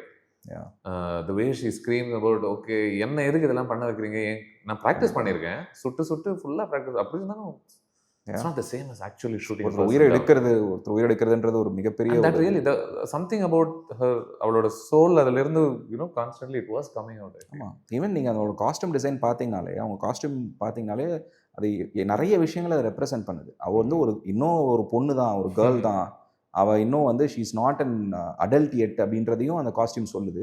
அதே சமயம் அவளோட அந்த ஒரு சென்ஸ் ஆஃப் அவளுக்குள்ளே இருக்கிற அந்த ஒரு ரிபல், அவளுக்குள்ளே இருக்கிற அந்த ஒரு ஆல்மோஸ்ட் லைக் வந்து அவங்க அம்மாவோட லெகசியோ அந்த ரெவல்யூஷனோட லெகசியை வந்து எடுத்துகிட்டு போகிற அளவுக்கு அவளுக்குள்ள அந்த ஃபயர் இருக்குன்றதையும் அந்த காஸ்டியூம் வந்து நம்மளுக்கு காட்டுது. அண்ட் படம் ஃபுல்லாக அந்த ஒரே காஸ்டியூம் போட்டதே வந்து அது வந்து எனக்கு ரொம்ப பியூட்டிஃபுல்லாக இருந்தது பார்க்குறதுக்கு. ஆக்சுவலாக நம்ம காஸ்டிங் பேசும்பொழுது will talk about Sean Penn obviously, but அதுக்கு முன்னாடி டிகாப்ரியோ பற்றி பேசலாம் அப்படின்னு நினைக்கிறேன். ரொம்ப அன்யூஷுவல் கேரக்டர். பொண்ணு வந்து பொண்ணு மாதிரி பேசல, அவனோட அம்மா மாதிரி திட்டுது. இன்னொரு பக்கம் the girl he was involve with பொஃபிடியா அவனை நடத்துகிற ஒரு விதமும் நீங்கள் பார்த்தீங்க அப்படின்னா ஒரு மாதிரி சொல்கிறத கேளு, ஒழுங்காக அதை பண்ண அப்படின்னு pretty much toying with him அப்படின்னு நினைக்கிறேன். And for DiCaprio to say, ஆமா நான் இது பண்ணுறேன், இந்த ரோலை நான் பண்ணுறேன், I don't even know, is he the protagonist? I'm not sure. It's very confusing இந்த படம். Brave choice to do this role, very important choice to do this. 100%. ஏன்னா நான் ஃபர்ஸ்ட் டைம் படம் பார்த்து முடிச்ச பிறகு நான் யோசிச்சது அதுதான், எப்படி டிகாப்ரியோ இந்த ரோல் பண்ணுறதுக்கு ஒத்துக்கிட்டாரு. ஏன்னா கடைசிலையுமே இவ்வளோ நடந்த பிறகு என்ன எக்ஸ்பெக்டேஷன் இருக்குன்னா, அந்த ஸ்டேச்சில் இருக்க ஒரு ஆக்டருக்கு லாஸ்ட்டில் நம்மளோட ஷோ டவுனில் என்னால் வந்து ஹீரோயிக்காக ஒரு விஷயத்த பண்ணி நான் அது வரைக்கும் பண்ண சொதப்பல் எல்லாத்துக்கும் வந்து ஒரு ஈடு கட்டுற மாதிரி வந்து ஒரு விஷயம் பண்ணுறது தான் வந்து நேச்சுரல் அவங்களோட எக்ஸ்பெக்டேஷன் அதுவாக இருந்திருக்கும். பட் ஆனால் என்னென்னா கதையோட கோர் என்னென்னா, அந்த பொண்ணு வந்து எப்படி வந்து அவளோட ஏஜென்சியை எடுத்துக்கிறா அப்படின்றது, எப்படி அந்த ஃபைனலாக அந்த கார் ஓட்டிகிட்டு போய் அவள் வந்து தன்னோட வாழ்க்கையை தன்னோட உயிரை தானே காப்பாற்றிக்கிறா, ஷீ இஸ் ஃபைட்டிங் பேக்குன்றது இருக்குல்ல. அவ்வளோ நேரம் பார்த்தீங்கன்னா இழுத்துட்டு தான் போயிட்டு இருப்பாங்க அந்த பொண்ணை, ஒருத்தராக இழுத்துட்டு போவாங்க. அந்த பொண்ணுக்கு வந்து ஒரு ஆற்றுல அடிச்சுட்டு போகிற ஒரு இது மாதிரி தான் இருக்குமே தவிர, அந்த பொண்ணால் வந்து எந்திரிச்சு நின்று இல்லை நான் இதை பண்ண போகிறேன், எனக்கு இந்த முடிவை நான் எடுக்க போகிறேன், I'm going to stand up for my செல்ஃப்ன்றது எங்கேயுமே இருக்காது. அப்போ நான் படம் பார்க்கும்போது நான் யோசிக்கிறேன், எப்படி இந்த டிகாப்ரியோட கேரக்டர் எப்படி வந்து அவர் வந்து இந்த விஷயத்தை எப்படி பண்ணாரு. ஏன்னா என்டர்டெய்னிங்கான ஃபிலிம் தான், அதில் டவுட்டே கிடையாது. அவரோட கேரக்டருமே பயங்கர, அவர் பர்ஃபார்மன்ஸுக்கு தான் தியேட்டரில் வந்து எல்லாருமே பயங்கரமாக ரெஸ்பாண்ட் பண்ணுறாங்க, அதில் எந்த டவுட்டுமே கிடையாது. ஹீஸ் வாக்கிங் அவே வித் அவரோட அந்த கிளாப்ஸு, ஆடுலேஷன் எல்லாமே. எஸ், ஒரு லூசர் மாதிரி தான் அவரை வந்து காமிச்சிருக்காங்க.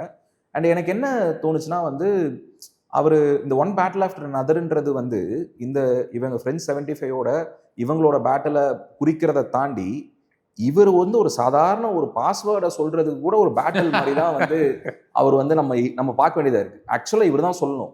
ஃபார் மீ இந்த படமே, இந்த கதையை வந்து it is one Battle after another. ஒரு நார்மலாக வந்து ஒரு வீட்டிலேருந்து தப்பிக்கிறது, ஒரு அண்டர் கிரவுண்ட் ஒரு எஸ்கேப் ரூட் மூலமா தப்பிக்கிறது அவருக்கு பார்த்தீங்கன்னா ஒரு மிகப்பெரிய பேட்டில் இருக்கு. ஏன்னா அந்த திடீர்னு புகை அடிச்சிருவாங்க.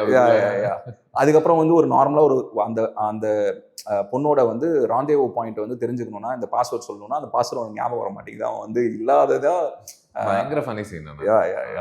ஐ திங்க் அதுவே ஒரு ஜான்ரா ஆக்கிடணும்னு நினைக்கிறேன். டிகாப்ரியோ லூசிங் ஹிஸ் ஷிட் அப்படின்னா, நான் உல்ஃப் ஆஃப் வால் ஸ்ட்ரீட் அதனால திரும்ப I keep revisiting it. He's so funny when he's so frustrated. Yeah so அது ரொம்ப ஏர்னஸ்டாக வேறு இருக்குது. நம்மளுக்கு வந்து இப்போ காமெடி பண்ணணும்னு பண்ணாமல் அவரோட ஃப்ரஸ்ட்ரேஷனோட ஹெல்ப்லெஸ்னஸ் வந்து நம்மளுக்கு ஆட்டோமேட்டிக்காக வந்து இன்னொரு சைடு இருக்கிறவனுமே அவனை நம்ம முகம் பார்க்கறது ரொம்ப லேட்டாக தான் காமிப்பாங்க, ரொம்ப நேரத்துக்கு காமிக்கவும் மாட்டாங்க. இருந்தாலும் இது really get a sense of who that guy is. அவன் வெறும் குரலை வச்சு இவங்க பேசுறத வச்சு, அதுக்கப்புறமா வென் இவர் கோட் லாங்குவேஜ் யூஸ் பண்ணுவார், நான் அதை இப்போ பண்ணிடுவேன், போய் சூப்பர்வைசரை கூட்டு வா அப்படின்னு சொல்லிட்டு கூட்டு வந்து தெரிஞ்சதுக்கு அப்புறமா மறுபடியும் ஃபோன்ல வருவான். தமிழா இருந்தா எனக்கு என்ன வார்த்தைலாம் யூஸ் பண்ணிருப்பாரு தெரியுது,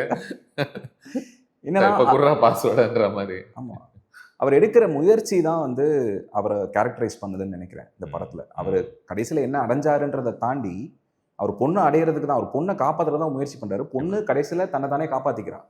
ஆனா அவருக்கும் அதுதான் வேணும். இவர் காப்பாத்துறாரோ அந்த பொண்ணு தன்னை தானே காப்பாத்திக்கிறாரோ.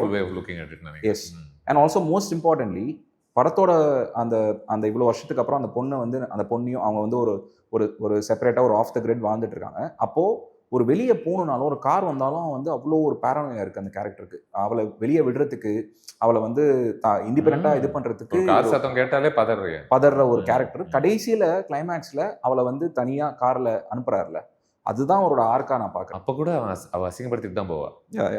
பத்திரமா போமான்னா பத்திரமா எல்லாம் போக முடியாது அப்படின்னு.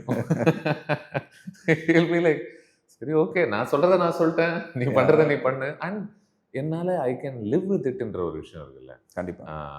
அன்டில் தென் அந்த மோமெண்ட் வரைக்கும் அந்த ஜோன்லயே அவன் இல்லையே, தேடிக்கிட்டே இருக்கான். அப்படின்னும் போது அந்த கார்ல சேசின்னே அவன் ரொம்ப நேரம் தேடிட்டு இருக்கான்ல. ஒவ்வொரு வாட்டியும் ஒரு சின்ன பதட்டம் வருது. எதிரில் ஏதோ ஒரு வண்டி போனால் இந்த வண்டி யாருது என்ன ரேர் மிரரில் பார்த்து பதறான், செத்துட்டாளான்னு நினைக்கிறான் ஒரு இடத்துல. So it feels like pretty much அந்த இடத்துல அவள் செத்து கடந்திருக்கலாம். கண்டிப்பாக. அப்போ அவன் மனசு ஏற்கனவே ஒரு இடத்துல அவள் இப்போ செத்து போயிருப்பான்ற ஒரு ஃபீலிங்கோட தான் அந்த காருக்குள்ள. நமக்கு தெரியும் அவளுக்கு என்ன நடக்குது, அவள் இப்போ எங்கே இருக்கா, என்ன சுச்சுவேஷன்ல நமக்கு தெரியும். பாபுக்கு தெரியாது. ஸோ அவனுக்கு எல்லாமே வந்து ஒரு அவன் பேரனோயா வந்து மேக்ஸிமம்ல இருக்கும். ஆக்சுவலாக அவனுக்கு வந்து எந்த டேர்னில் வேணால் அவன் என்ன வேணால் பார்க்கலான்ற ஒரு சூழ்நிலை தான். அண்ட் இன்னொரு பாயிண்ட் என்னன்னா வந்து, ஒரு எல்லா பேரண்ட்டுக்கும் இருக்கிற ஒரு ஃபியர் என்னன்னா, அவங்க வந்து தன்னோட குழந்தைங்க வந்து இண்டிபெண்டாக இருக்கணும்னு விருப்பப்படுறாங்க. ஆனால் அவங்களை இண்டிபெண்டாக விடுறதுக்கு அவங்களுக்கு பயம், அவங்களால விட முடியாது. கதவை திறந்து உனக்கு வேணுங்கிறத நீ பண்ணுன்னு சொல்ற ஒரு பேரண்ட் வந்து கதவை திறந்து விட மாட்டாங்க. கதவை பூட்டிட்டு உனக்கு என்ன வேணாலும் பண்ணுன்னு சொல்ற மாதிரியான ஒரு விஷயம் தான். ஸோ அது வந்து எல்லா பேரண்ட்டுக்கும் இருக்கிற ஒரு ஃபியர் தான். அண்ட் அது ஒரு ஜெனரேஷன் கேப்பாகவும் நம்ம சொல்லலாம். ஏன்னா அதையுமே இந்த படத்துல ரொம்ப அழகா வந்து அண்டர்லைன் பண்ணியிருப்பாங்க, ரொம்ப ஹியூமரஸாகவும் அண்டர்லைன் பண்ணியிருப்பாங்க. இவனுக்கு வந்து டெக்னாலஜி பத்தி எதுவுமே தெரியாம இருக்கிறது. அவன் வந்து இன்ஃபேக்ட் அவன் பொண்ணுகிட்ட கேட்பான், இவனை எப்படி நான் அட்ரஸ் பண்ணணும், அவனை எப்படி நான் அட்ரஸ் பண்ணணும்னு கேட்கறதா இருக்கட்டும். கடைசியில வந்து அவன் வந்து ஒரு செல்ஃபி எடுக்கிறதா இருக்கட்டும். ஸோ அது வந்து ஒரு ஃபிளாஷ் கூட எப்படி ஆன் பண்றதுன்னு ஃபோன்ல தெரியாம. Exactly. And what ever it is, இவங்க ஜென்ரேஷன்ல என்ன பிரச்சனை இருந்தாலும், என்ன கான்ட்ரடிக்ஷன் இருந்தாலும், ஆனா அடுத்த ஜென்ரேஷன் வந்து ஏதோ ஒரு விதத்துல அவங்க விட்ட இடத்துல இருந்து தொடங்கினாலும் அவங்க வந்து தேர் ஆல்வேஸ் அவங்க இன்னும் அதை அதை அதை தாண்டி தான் போறாங்க. அவங்க தேர் ஆல்வேஸ் ப்ரோக்ரஸிங் ஃபார்வர்ட் இன் அ வே. அது ஆனா நம்ம அதை வந்து ஏத்துக்கிறதுக்கு நம்மளால முடியாது. ஏன்னா நம்ம வாழ்க்கை தான் இருக்கிறதுலயே சரியாக வாழ்ந்த வாழ்க்கையாக நம்ம நினைக்கிறோம்ல. இது ஒண்ணுதான். இதை ஒரு விஷயம் பண்ணணும்னா இப்படி மட்டும்தான் பண்ணணும்ன்றது வந்து எல்லா அடல்ட்ஸுக்கும் இருக்கிற ஒரு விஷயம். Especially as you get older, இது மட்டும் தான் இதை இப்படி தான் பண்ணணும், அதை அப்படி தான் பண்ணணும். ஆனால் குழந்தைங்க உள்ள வரும்போது அவங்களுக்கு ஒரு கியூரியாசிட்டி இருக்கும், அவங்களுக்கு ஒரு சென்ஸ் ஆஃப் ஒரு இது இருக்கும். அவங்க என்ன கேட்பாங்க, நான் எதுக்கு அதை பண்ணணும், அப்படி பண்ணணும் அவசியம் கிடையாது. அதை கொஸ்டின் பண்றாங்கல்ல, அது வந்து அடல்ட்ஸ் ஒரு பயங்கரம் அன்கம்ஃபர்டபுள் ஆகும். நான் அந்த 2 இடத்துல இருந்திருக்கேன்றதுனால நான் சொல்றேன். குழந்தைய நிறைய விஷயங்கள் நான் கேள்வி கேட்டு நான் அடம்பிடிச்சிருக்கேன். அதே சமயம் இப்போ இருக்கும் போது இன்னொரு ஜென்ரேஷன் நான் பார்க்கும் போது நேச்சுரலா என்னடா பண்றாங்க இவங்கன்ற ஒரு ஃபீலிங் நமக்கு வருது இல்ல. அது வந்து ஐ திங்க் அது makes the film very relatable. I think funny scenes அப்படின்னு நம்ம பேசிட்டு இருக்கிறதுனால அந்த ஃபோன் இவர் சார்ஜ் பண்றதுக்கு பண்ற போராட்டம் ஒன்று இருக்கு. ஒரு பக்கம் ஒவ்வொரு கேப்பும் அது ரொம்ப ரிலேட்டபிளா இருக்கும்னு நினைக்கிறேன் எல்லாருக்குமே. கிடைக்கிற பிளக் பாயிண்ட்ல எல்லாம்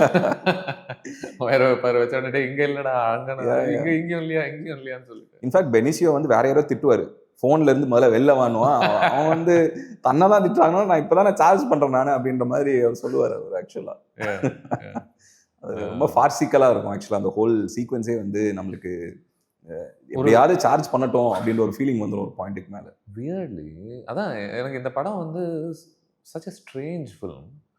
இது பேசக்கூடிய டாபிக்ஸ் எல்லாம் இன்னைக்கு ரொம்ப ரெலவெண்ட்டாக இருக்கக்கூடிய பிரச்சனைகள், ரொம்ப சீரியஸான பிரச்சனைகள்.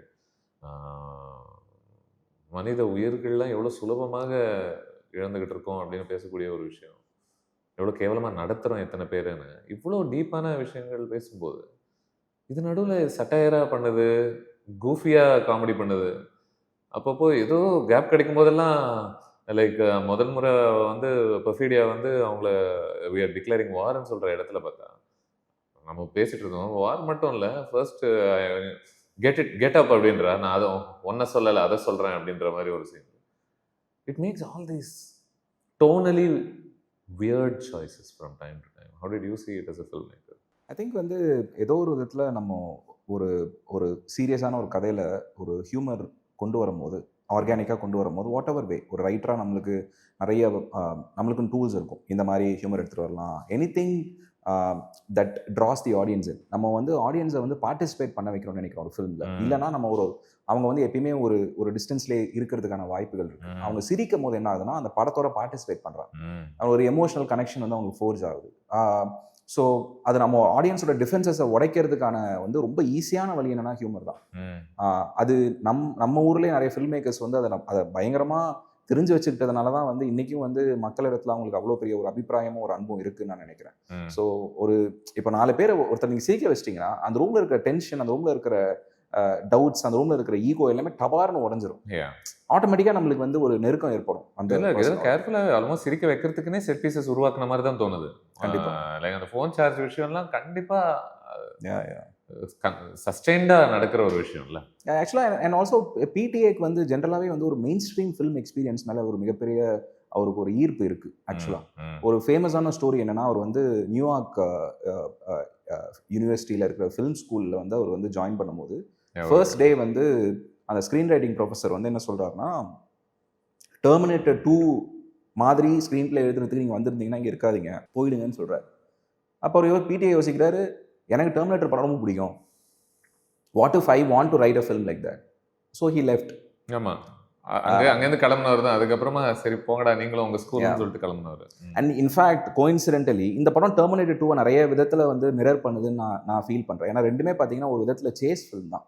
ஏதோ ஒரு விதத்தில் ஒரு ஹெல்ப்லெஸ்ஸான ஒரு சைல்டை வந்து ஒரு மான்ஸ்டர் மாதிரியான ஒரு கேரக்டர் வந்து சேஸ் பண்ணிக்கிட்டே இருக்கு படம் ஃபுல்லாக. Love it. ஒரு ரிலன்ட்லெஸ்ஸாக துரத்திக்கிட்டே இருக்கு. அதை ப்ரொடெக்ட் பண்ணுறதுக்கும் ஒரு ஆள் ட்ரை பண்ணுறாங்கன்றது இருக்குல்ல.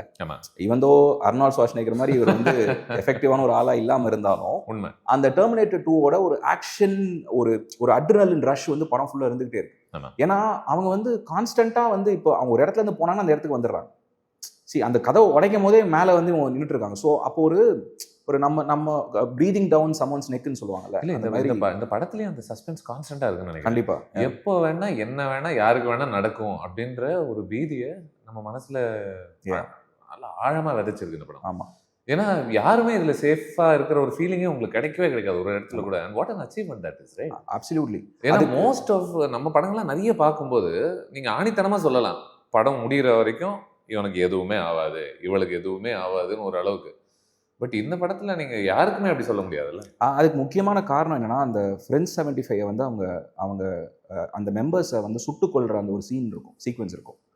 ஒரு பொண்ணு வந்து விக் வச்சுட்டு அவ வந்துட்டு சூப்பர் மார்க்கெட்ல இருப்பா, டக்குன்னு யாரோ வர மாதிரி அவளுக்கு ஒரு டவுட் வரும், வெளியே போவா, டபார்னு வந்து அந்த ஸோ அந்த வயலன்ஸ்ன்றது வந்து எவ்வளோ சடனா இருக்கு, இந்த டெத்துன்றது எவ்வளோ சடனா இருக்கு. அவர் வெளில போயிட்டான்னு நினைச்சிட்டு இருக்கும்போது தான் அது நடக்குது.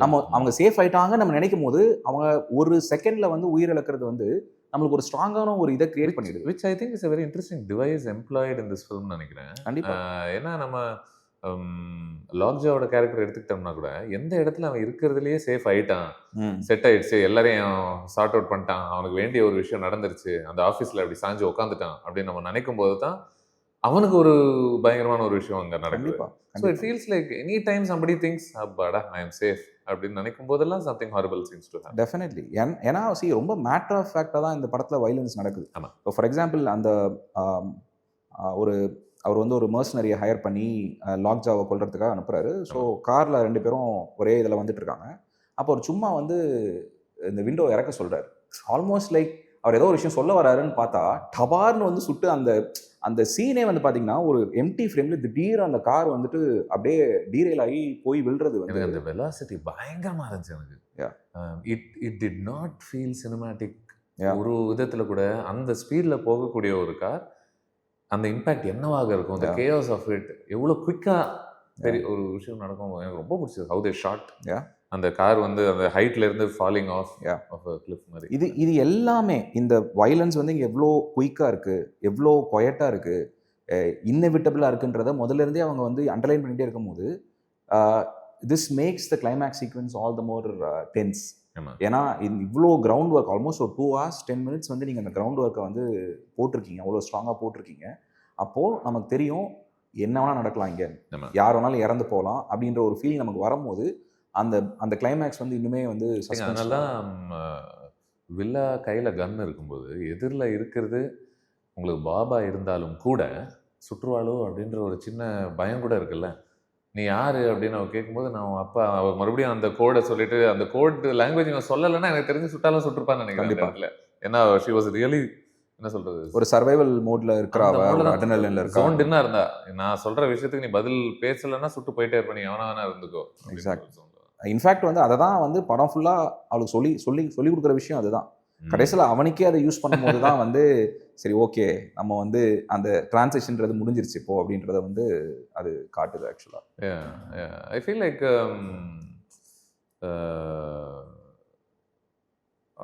எனக்கு அந்த ரிலேஷன்ஷிப்பே எனக்கு ரொம்ப பிடிச்சதுன்னு நினைக்கிறேன். அந்த அப்பா பொண்ணு டைனமிக் இவங்க சப்வர்ட் பண்ண ஒரு விதம், ஒரு டிபிக்கல் அப்பா பொண்ணாக இல்லாமல் அதை அணுகுன விதம். நீங்கள் சொன்னது போல் நினச்சிருந்தா இவனோட பட்டானலா ஒரு மாதிரி அப்படியே ஒரு சாஞ்சு உட்காந்து aging revolutionary waiting for his moment of heroism அப்படின்ற மாதிரி இன்டர்பிரேட் பண்ணியிருந்தால் தட் வாஸ் வெரி டிபிக்கல். இல்லை லியாம் நீசன் வச்சு இதே படத்தை பண்ணிருக்கலாம். கரெக்ட், ஈஸியாக பண்ணிருக்கலாம். அது ஆக்ஷன் ஃபில்மாக ஒர்க் ஆயிருக்கும் ஆக்சுவலாக. பட் இவரோட வெர்ஷன் ஆஃப் ஆக்ஷன் ஃபில்ம்ன்றது இந்த அளவுக்கு நுவான்ஸ்டாகவும் இந்த அளவுக்கு ஹியூமனாகவும் இருக்குது. அந்த ஜியோகிராஃபி கூட செம்மையாக யூஸ் பண்ணியிருந்தாங்களா அந்த சேஸ் சீக்வன்ஸ் எல்லாம். அந்த எனக்கு ஒரு மாதிரி கொஞ்சம் குவீஸியாக தான் இருந்துச்சுன்னு வச்சுக்கோங்க. the way they shot it sometimes. காரையே காட்டாமல் நம்ம வெறும் அந்த கேமரா பெர்ஸ்பெக்டிவ்ல இருந்து மட்டும் அந்த ரோடு இப்படி ஏறி இறங்குற அந்த அது ஆக்சுவலி another ஹாப்பி ஆக்சிடென்ட். அவங்க வந்து லொக்கேஷன் ஸ்கவுட் பண்ணிட்டு இருக்கும்போது இந்த பர்டிகுலர் ரோடு வந்து பார்த்துருக்காங்க. பார்த்த உடனே அவர் வந்து நார்மலாக பிடிஐ வந்து ஃபோன் எடுத்து ஃபோனில் ஷூட் பண்ணியிருக்காரு. அப்போ போய் இறங்கும் போது அவரோட விசிபிலிட்டி வந்து முன்னாடி யார் வராங்க பின்னாடி யார் வராங்கன்ற அந்த விசிபிலிட்டி வந்து லூஸ் ஆகுது. நம்ம ஜூம் இன் பண்ண பார்த்தீங்கன்னா அந்த விசிபிலிட்டி இன்னும் லூஸ் ஆகும்.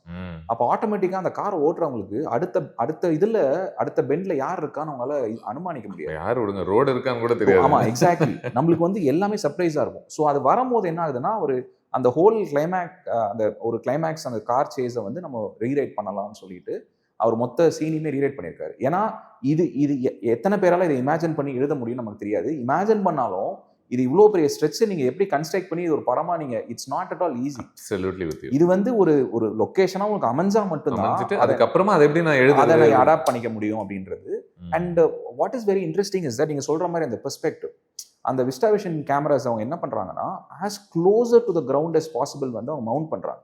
ஸோ அப்போ என்ன ஆகுதுன்னா நம்மளோட ஐ வியூ எங்க இருக்கோ அதே வியூல தான் கேமரா. ஸோ இப்போ நம்மளுக்கு எந்த அளவுக்கு அது தெரியுதோ அதே அளவுக்கு தான் நம்ம வந்து அந்த கேரக்டருக்கும் தெரியும், ஆடியன்ஸுக்கும் தெரியும். அண்ட் ஐ ஃபீல் லைக் இது வந்து ஒரு மாஸ்டர் கிளாஸாவே நம்ம பார்க்கலாம். அந்த பர்டிகுலர் சீக்வன்ஸ் வேற லெவல்ல பார்க்கலாம். இப்போ நம்ம சினிமாட்டோகிராஃபி நம்ம சொல்றோம், எடிட்டிங்காகவும் பார்த்தீங்கன்னா எந்த அளவுக்கு நம்ம ரிவீல் பண்றோம், ஒரு பின்னாடி கார் வருதா இல்லையா. இப்போ அந்த பாப் வர கார் நான் தியேட்டர்ல பார்க்கும்போது அந்த பாபோட கார் கடைசியில் வந்து ஜாயின் ஆகும். 2 பேரோட கார் 4-1 இருக்கும், கடைசியில் பாபோட கார் ஜாயின் ஆகும்போது தியேட்டர்ல வந்து எரப்ட் ஆகுது. லைக் அவர் எதுவுமே பண்ணலாம், அவர் வந்துட்டாருன்ற ஒரு ஃபீலிங் வந்து பயங்கரமா வந்து யூஃபோரிக்கா வந்து தியேட்டர்ல வந்து ரியாக்ட் பண்ணாங்க. அது வந்து it is just a matter of the way, அந்த பெர்ஸ்பெக்டிவ் தான் அந்த இதை யூஃபோரியாவை கிரியேட் பண்ணுது. ஈவன் இவ வந்து வில்லா அந்த ரோட தனக்கு சாதகமாக பயன்படுத்திக்கிறதுக்கு அங்கே பிரேக் அடிச்சுட்டு அவள் போயிடுறாள். Great idea. அண்ட் அதை இவங்க எடிட் பண்ண விதத்தில் the impact of it shocking, பயங்கரமாக ரெஜிஸ்டர் ஆகும். You are almost in that அந்த அசாசினுடைய ஷூஸில் what it must feel like. நீ அதை தாண்டும் போது கார் இல்லைன்றதை தான் நீ நம்பி போயிட்டு இருக்க, பட் இருந்தால் உனக்கு எப்படி இருக்கும் அப்படின்ற ஒரு ஃபீலிங் ஒன்று இருக்குல்ல. ஏன்னா ஈவன் த ஸ்கோர் அந்த பர்டிகுலர் சீனில் வந்து சீக்வன்ஸில் வந்து ஜானி கிரீனோட ஸ்கோர் வந்து அந்த ட்ரம்ஸ் வச்சு அந்த ஒரு ரிதம், ஒரு பல்ஸ் பில்ட் பண்ணுறாரு. அண்ட் இன்ஃபேக்ட் வந்து அந்த பர்டிகுலர் சீக்வன்ஸ்க்கு இன்ஃப்ளூயன்சஸ் அவர் எதை சொல்கிறாருன்னா வந்து films like French connection and bullet and 70s வந்து அந்த ஒரு கிரிட்டியான கிரைம் த்ரில்லர் ஃபிலிம்ஸ் ஒரு இன்ஃப்ளூயன்ஸாக சொல்கிறாரு. அது ஏன் சொல்கிறாரு நான் நினைக்கிறேன்னா, அந்த டைமில் வந்து கார் சேஸ் சீக்வன்ஸ்லாம் பார்த்தீங்கன்னா ரொம்ப ஒரு ஃபாஸ்ட் எடிட்டிங் கிடையாது, ஃபிலிமில் தான் ஷூட் பண்ணுவாங்க, எல்லாமே வந்து ப்ராக்டிக்கலாக தான் நீங்கள் எஃபெக்ட்ஸ் கிரியேட் பண்ண முடியும், சிஜியில் எதுவுமே பண்ண முடியாதுன்ற போது நீங்கள் உண்மையிலேயே ஓட்டினா என்ன நடக்குமோ அதை தான் நீங்கள் கேமராவில் கேப்சர் பண்ண முடியும். இந்த ஃபில்மும் அதே மாதிரி தான் பண்ணியிருக்காங்கன்னு எனக்கு தோணுது. நீங்கள் சிஜியில் வந்து நம்ம வந்து ஒரு கார் ஃபாஸ்ட்டாக போகிற மாதிரியோ இல்லை நம்ம வந்து ஸ்கிட் ஆகிற மாதிரி எதுவுமே இல்லாமல் அவ்வளோதான், just that and just like classic story telling, very minimal. Like வந்து அது டிஃபரன்ஷியேட் பண்ணுறதுக்கு வந்து it really makes it feel real. Yeah exactly. இதில் எனக்கு இந்த சேஸை ஒரு அட்ரினலின் ஃபியூல்ட் சேஸாக இருக்கணுன்றதுக்காக இவங்க ஒரு வேலை பண்ணாங்க அப்படின்ற மாதிரி நிஜமாவே ஏதோ நடக்குது, அதை நான் பார்த்துக்கிட்டு இருக்கேன். அண்ட் பக்கத்தில் வந்து இடிக்கிறது தேய்க்கிறது அதெல்லாம் எதுவுமே இருக்காது. ஆக்சுவலாக அது ஒரு சேஃப் டிஸ்டன்ஸ்ல தான் ஒரு அந்த ஒரு ஸ்க்ரீச்சிங் பண்ணிக்கிட்டு இப்படி பண்றது அது எதுவுமே இருக்காது ஆக்சுவலாக. ஸோ அவர் என்ன பண்ணுறாருன்னா எல்லாம் ஈவன் ஒரு வீடியோ நான் பார்த்தேன், படத்தோட சவுண்ட் டிசைனர்ஸ் வந்து இந்த பர்டிகுலர் சேஸ் பற்றி பேசியிருக்காங்க. ஸோ வில்லா யூஸ் பண்ணுற காரோட சவுண்ட்ஸு அதில் பார்த்தீங்கன்னா வந்துட்டு இது போட்டிருக்க மாட்டான், சீட் பெல்ட் போட்டிருக்க மாட்டான், அதோட சவுண்ட் அந்த பீப் அந்த டிங்கோட சவுண்ட் வந்து இதில் வச்சுருப்பாங்க. காரோட இன்ஜின் சவுண்டே டிஃப்ரெண்ட்டாக இருக்கும். இவரோட கார் வந்து பார்த்தீங்கன்னா பயங்கர எப்படி சொல்ற ஒரு மாடர்ன் கார் அண்ட் இட்ஸ் ஒரு ஸ்போர்ட்ஸ் கார் மாதிரி வந்து அப்படியே ஒரு சீம்லெஸ்ஸாக போயிட்டு இருக்க மாதிரி இருக்கும். பாபோட கார் வந்து பார்த்தீங்கன்னா அப்படியே வந்து இந்த கரகாட்டக்கார அந்த மாதிரி வந்து ஒரு ஆல்மோஸ்ட் பிரேக் டவுன் ஆகி நிற்க போகிற ஒரு காரோட ஒரு சவுண்டை வந்து அவங்க மிரர் பண்ணியிருப்பாங்க. அது வந்து ஒரு சைக்காலஜிக்கல் போது எனக்கு என்ன தெரியுமா டெம்ப்டிங்காக இருக்கு, இதெல்லாம் ஒரு விதத்தில் அவங்க கேரக்டரே ரெப்ரசென்ட் பண்ணுதுன்ற அளவுக்கு நம்ம 100%. சி நம்ம வந்து அவரோட கேரக்டரை வந்து எல்லா டிபார்ட்மெண்ட்ஸ் மூலம் ரீஇன்ஃபோர்ஸ் பண்ணிகிட்டே இருக்கோம்ல. காஸ்டியூம்ஸில் பண்ணுறோம், சவுண்டில் பண்ணுறோம், மியூசிக்கில் பண்ணுறோம், மேக்கப்பில் பண்ணுறோம், sometimes even editing we can decide ஒரு கேரக்டர் வந்து பயங்கர டென்ஸாக இருக்காங்களா இல்லையா நம்ம எடிட்டிங்லேயே நம்ம நிறைய விதங்களில் நம்ம அதை காட்ட முடியும். ஸோ இவ்வளோ டிபார்ட்மெண்ட்ஸ் வந்து அந்த ஸ்கோராக இருக்கலாம், சவுண்டாக இருக்கலாம், எடிட்டாக இருக்கலாம், சினிமாட்டோகிராஃபியாக இருக்கலாம், இது எல்லாம் எவ்ரி ஒரு ஆல்மோஸ்ட் லைக் ஒரு ஆர்கெஸ்ட்ரா, ஒரு சிம்பனி ஆர்கெஸ்ட்ரா மாதிரி எல்லாருமே சேர்ந்து ஃபயர் ஆகும் போது அது நம்மளுக்கு ஒரு பிக் ஸ்க்ரீனில் பார்க்கும்போது ஒரு பயங்கர அந்த ஒவ்வொரு உயிரினுடைய அடையாளம் என்னன்றது ரொம்ப தெளிவாக உங்களால் புரிஞ்சுக்க முடியுது. இவன் யார், இவ யார் அப்படின்ட்டு. இன்னும் ஒரு விஷயம் பேசணும்னு நினைக்கிறேன். என்னன்னா, இந்த மாதிரி ஒரு படத்தில் இமிக்ரெண்ட்ஸ் எல்லாம் ரொம்ப அசிங்கப்படுத்தப்படுறாங்கன்றதெல்லாம் எஸ்டாப்ளிஷ் பண்ணிடுறாங்க ஆரம்பத்திலேயே, ரொம்ப ப்ரூட்டலாக இருக்காங்க அப்படின்ட்டு. இவங்க நினச்சிருந்தால் போலீஸ் மேலே நடத்தக்கூடிய வன்முறையை ஒரு விதத்தில் ஹீரோயிக்காக காமிச்சிருக்கலாம். ரொம்ப தப்பாக கூட தெரிஞ்சிருக்காது இந்த படத்தில் டோனலி. பட் அப்படி இருந்தாலும் I don't think they ever do it. இது ஒரு டிஸ்டன்ஸ்லேருந்து கேப்சர் பண்ணுற இதெல்லாம் நடக்குது. இந்த குழு இப்படி இயங்குறாங்க, இவங்க எல்லாரும் இந்த வேலையை செஞ்சுக்கிட்டு இருக்காங்க. இது மத்தியில் இன்னும் சில வயசான கேவலவாதிகள் அவங்கெல்லாம் ஒன்றா உட்காந்துக்கிட்டு அவங்க வேறு விதமாக ரேஷியல் பியூரிட்டின்னு ஒரு விஷயத்த ஒன்று பண்ணிக்கிட்டு இருக்காங்க. இதெல்லாம் இருக்குது. பட் அப்படி இருந்தும் கூட ஒரு இடத்துல கூட ஃப்ரெண்ட்ஸ் 75 தான் ஹீரோஸ், அவங்க பண்ணுறது தான் செம கைத்தட்டணும் நம்ம எல்லாருமே அவங்க போலீஸ் அசிங்கப்படுத்தும் போது அப்படின்ற ஒரு குவாலிட்டியே இல்லை. கண்டிப்பாக. யா, அது ஆக்சுவலாக ஈவன் ஆஸ் ஒரு ஃபில்ம் மேக்கராக வந்து பிடிஏ நிறைய இடங்களில் சொன்னது என்னன்னா, என்ன நான் வந்து ஒரு பொலிட்டிக்கல் ஃபில்ம் மேக்கராக நான் கன்சிடர் பண்ணுறது இல்லை. நான் வந்து நான் வந்து மக்களை பற்றி நான் படம் பண்ணுறேன், நான் கேரக்டர்ஸை பற்றி படம் பண்ணுறேன். எனக்கு கேரக்டர்ஸ் தான் வந்து ரொம்ப முக்கியம் ஒரு படத்தில், எல்லாத்தோடையும் கேரக்டர் தான் முக்கியம். ஸோ கேரக்டர் எப்பயுமே ஃபோர் ரவுண்டில் இருக்கும்போது இது எல்லாமே பேக்ரவுண்டில் ப்ளே அவுட் ஆகும்போது நமக்குமே வந்து அந்த கேரக்டரோட உணர்வு, அவங்க அந்த சமயத்தில் ஃபீல் பண்ணுற ஒரு ஃபியரோ இல்லை ஆங்ஸைட்டியோ இல்லை ஹாப்பினஸோ தான் நம்மளும் ஃபீல் பண்ணுறோம். இது ஒரு ப்ராடர் ஒரு ஸ்டாண்ட்ஸ் எடுக்கிறது இருக்குல்ல, ஒரு மாரல் ஸ்டாண்ட்ஸ் எடுக்கிறது இல்லை இது கரெக்ட். ஏன்னா நீங்கள் ஃப்ரெண்ட்ஸ் 75 பார்த்தீங்கன்னா அவங்க ரொம்ப ஃப்ளாடான ஒரு குரூப் தான். அவங்க பண்ணுற நிறைய விதங்கள் வந்து நிறைய விஷயங்கள் பார்த்தீங்கன்னா ஏன்னா சென்ஸ்லெஸ்ஸாக இதை ஏன்டா பண்ணீங்க, இதை ஏன்டா இவ்வளோ பெரிய விஷயமா அதை பண்ணணுமா, இவ்வளோ ஒரு ஃபிளாம்போயண்டா அந்த விஷயத்த பண்ணணுமா, இல்லை இந்த மாதிரிலாம் தேவையில்லாமல் பேசணுமா. ஈவன் இன்ஃபேக்ட் வந்து அவங்க ஒரு பேங்க்குள்ள அவங்க ஏறின பிறகு அந்த ஆப்பிரிக்கன் உமன் வந்து அவங்க பேசுகிற விதம் இருக்குல்ல, அவங்க பேசுகிற விதமே வந்துட்டு பயங்கர ஒரு காண்டசெண்டிங்காகவும் இதாகவும் வந்து பேசுவாங்க. இது எல்லாமே இல்லாமலே அவங்க பண்ணலாமே, அவங்க at the end of the day மக்களுக்காகத்தானே போராடுறாங்க. எக்ஸாக்ட்லி. ஸோ அப்போ நம்மள வந்து ஒரு ஆல்மோஸ்ட் லைக் ஒரு சுப்பீரியாரிட்டி காம்ப்ளெக்ஸ் வர்றதுக்கான வாய்ப்புகளும் நிறைய இருக்கு. அந்த மாதிரி நம்ம வந்து ஒரு காட் காம்ப்ளெக்ஸ் வர்றதுக்குமான வாய்ப்புகள் இருக்கு. ஸோ அதை சரி கட்ட தான் இன் லாட் ஆஃப் வேஸ் நான் எப்படி பார்க்குறேன்னா, பெனிசியோட கேரக்டர் வந்து எப்படி அங்கே இருக்கிற மக்களுக்கு ஹெல்ப் பண்ணுறாரு அப்படின்றது வந்து ரொம்ப குவாய்ட்டாக கான்செப்ட். இப்படியும் பண்ணலாம், சத்தமே போடாமல் நம்ம வந்து நம்ம பாட்டுக்கு நம்ம வேலையை பார்த்துட்டு போகலாம் அப்படின்றது, வைலன்ஸை இன்ஸ்டிகேட் பண்ணாமல் மக்களை வந்து காப்பாற்றலாம். இந்த படத்துடைய முடிவு நம்ம பார்க்கும்போது இந்த படத்தினுடைய சிம்பத்திஸ் யார் பக்கம் இருக்கு அப்படின்றது நம்ம தெளிவாக சொல்லலாம்னு நினைக்கிறேன். கண்டிப்பாக. ஏன்னா I think it would be wrong if somebody looked at this film and said the film does not take sides at all. I think அதனுடைய சிம்பத்தி அண்டர் டாக்ஸ் பக்கம் தான் இருக்கு. கண்டிப்பாக அப்படிதான் இருக்கணும்னு நான் நினைக்கிறேன். சிஸ்டமுக்கு ஓரளவுக்கு எதிரான ஒரு ஃபில்மாகத்தான் இருக்கு. இந்த சிஸ்டம் எவ்வளவு குரூவலா ப்ரூட்டலா இயங்கக்கூடும் அப்படின்றது சுட்டி காட்டுற ஒரு இடமா தான். கண்டிப்பா. இப்போ இந்த ஒயிட் சூப்பரமிஸ்டா இருக்கலாம் இல்லை ஃபேசிஸ்டா இருக்கலாம், அவங்க வந்து அவங்கள ஆக்சுவலாக பயங்கரமாக படம் கலாய்க்குதுன்னு தான் நான் சொல்லுவேன். ஏன்னா ஆல்மோஸ்ட் லைக் அவங்கள வந்து பயங்கர வில்லனா காட்டாம இவ்வளோதானே நீ அப்படின்ற ஒரு அருவருப்பை காட்டக்கூடிய ஒரு இதாக தான் அதை பார்க்குறேன். அண்ட் அல்டிமேட்டாக நீ வந்து இந்த மாதிரிலாம் இருந்தனா கடைசியில் உன் எண்டு இப்படி தான் இருக்குன்றதையும் வந்து படம் வந்து ஒரு மாதிரி பொய்டிக்காக காட்டுதுன்னு நம்ம பார்க்கலாம். விச் இஸ் அது ரொம்ப ரெஃப்ரெஷிங்காக இருந்தது ஆக்சுவலாக. ஸ்ட்ரேஞ்ச் ஐரனின்னு நினைக்கிறேன்ல, ஒரு கேஸ் சேம்பர் மாதிரி ஒரு இடத்துல ஒரு ஒயிட் சுப்ரமசிஸ்ட் ஆகுது, ஏதோ rewriting history in its own way. I thought music was very interesting in this film. ஒரு லாங் ஸ்ட்ரெச்சுக்கு all you hear is one piano key, ding ding ding ding ding. ஆனால் I thought ஏதாவது ஒரு விதத்தில் does it start bothering me. இந்த Chinese டார்ச்சர்லாம் சொல்கிற மாதிரி ஒரு தொட்டு தண்ணி டக்கு டக்கு டக்குன்னு வந்துட்டே இருந்தால் does it father you? It did not bother me at all. Very unusual musical choice. Definitely. You know for இது ஒரு மெயின் ஸ்ட்ரீமான ஒரு ஃபில்ம், டிகாப்ரியோ மாதிரி ஆட்கள்லாம் வச்சுக்கிட்டு, ஷான் பென் மாதிரி ஆட்கள்லாம் வச்சுக்கிட்டு, ஆனால் இந்த மியூசிக் வந்து உங்களுக்கு அந்த இடத்துல டென்ஷன் கூட்டுறதுக்குன்னா நம்ம ஒன்று எதிர்பார்ப்போம்ல, அந்த வேலையில் எதுவுமே பண்ணலை. வெரி குவர்க்கி அப்படின்னு சொல்லணும்னு தோணுது. இல்லை ஆக்சுவலாக கம்போசர்ஸ் வந்து இப்போ ஆப்பன்ஹைமர் எடுத்துக்கலாம். நம்ம வந்து ஆப்பன்ஹைமரோட ஸ்கோர் வந்து பார்த்தோன்னா இப்போ அந்த படத்துக்கு இப்போ அந்த ஸ்கோர் இல்லாமல் நம்மளால் இமேஜின் பண்ண முடியாது. பட் ஆனால் அந்த ஸ்கோரை நீங்கள் வந்து that wouldn't be your first choice for a film like that. இப்போது நம்ம அந்த மாதிரி வந்து இப்போது பிடிஏ வந்து ஒரு ப்ராசஸ் பற்றி பேசும்போது அவர் என்ன சொல்கிறாருன்னா, ஸ்கிரிப்ட் எழுதும் போதே வந்து இந்த ஸ்கிரிப்ட் ரொம்ப நாளாகவே ஜானி கிரீன்வுட் கிட்ட இருந்தது. ஸோ அவர் படிக்கிறாரு. ஸோ அவரோட கம்போசிஷன் ப்ராசஸ்ன்றது வந்து இப்போ நம்ம ஊரில் ஜென்ரலாக ப்ராசஸ் என்னவா இருக்கணும், ஒரு படம் முடிச்சுட்டு அதை எடிட் பண்ணிட்டு அதை பார்த்து நம்ம ஸ்கோர் பண்ணுறது தான் அந்த ப்ராசஸாக இருக்கும். பட் ஆக்சுவலாக அங்கே வந்து இங்கேயும் பண்ணுறாங்க, நானுமே பண்ணியிருக்கேன். நான் ஷூட்டிங் முன்னாடியே வந்து ஸ்கோர் வாங்கிட்டு அதுக்கேற்ற மாதிரி நம்ம ஷூட் பண்ணுறது, அதுக்கேற்ற மாதிரி நம்ம எடிட் பண்ணுறதுன்றது அது நார்மல் தான் இங்கே ப்ராசஸ். நிறைய நடக்கலைனாலும் நடக்குது, டெஃபினட்டாக நடக்குது. அண்ட் அவர் என்ன பண்ணுறாருன்னா, ஸ்கிரிப்ட் எழுதும் போதே வந்து அவரை வந்து கிரீன்வுட்டை இன்வால்வ் பண்ணுறாரு. அவர்கிட்ட வந்து நிறைய தீம்ஸ் வாங்குறாரு. இன்ஃபேக்ட் வந்து அந்த படத்தோட டெய்லிஸ் வந்து டெய்லி நம்ம ஷூட் பண்ணுறத வந்து டெய்லிஸ்ன்னு சொல்லுவாங்க அந்த ஷார்ட்ஸை. அதை அசம்பிள் பண்ணி பார்க்கும்போது அவர் வந்து மியூசிக்கோட தான் பார்த்துருக்காரு. ஸோ இன்ஃபேக்ட் வந்து அந்த படத்தோட காஸ்ட் க்ரூ எல்லாமே சேர்ந்து தான் அந்த மியூசிக்கோட அந்த டெய்லிஸை பார்க்குறாங்க. அப்போ என்ன ஆகுதுன்னா, அந்த படத்தில் ஒர்க் பண்ணுறவங்களுக்குமே அந்த படத்தோட மூட் என்னன்னு தெரியுது.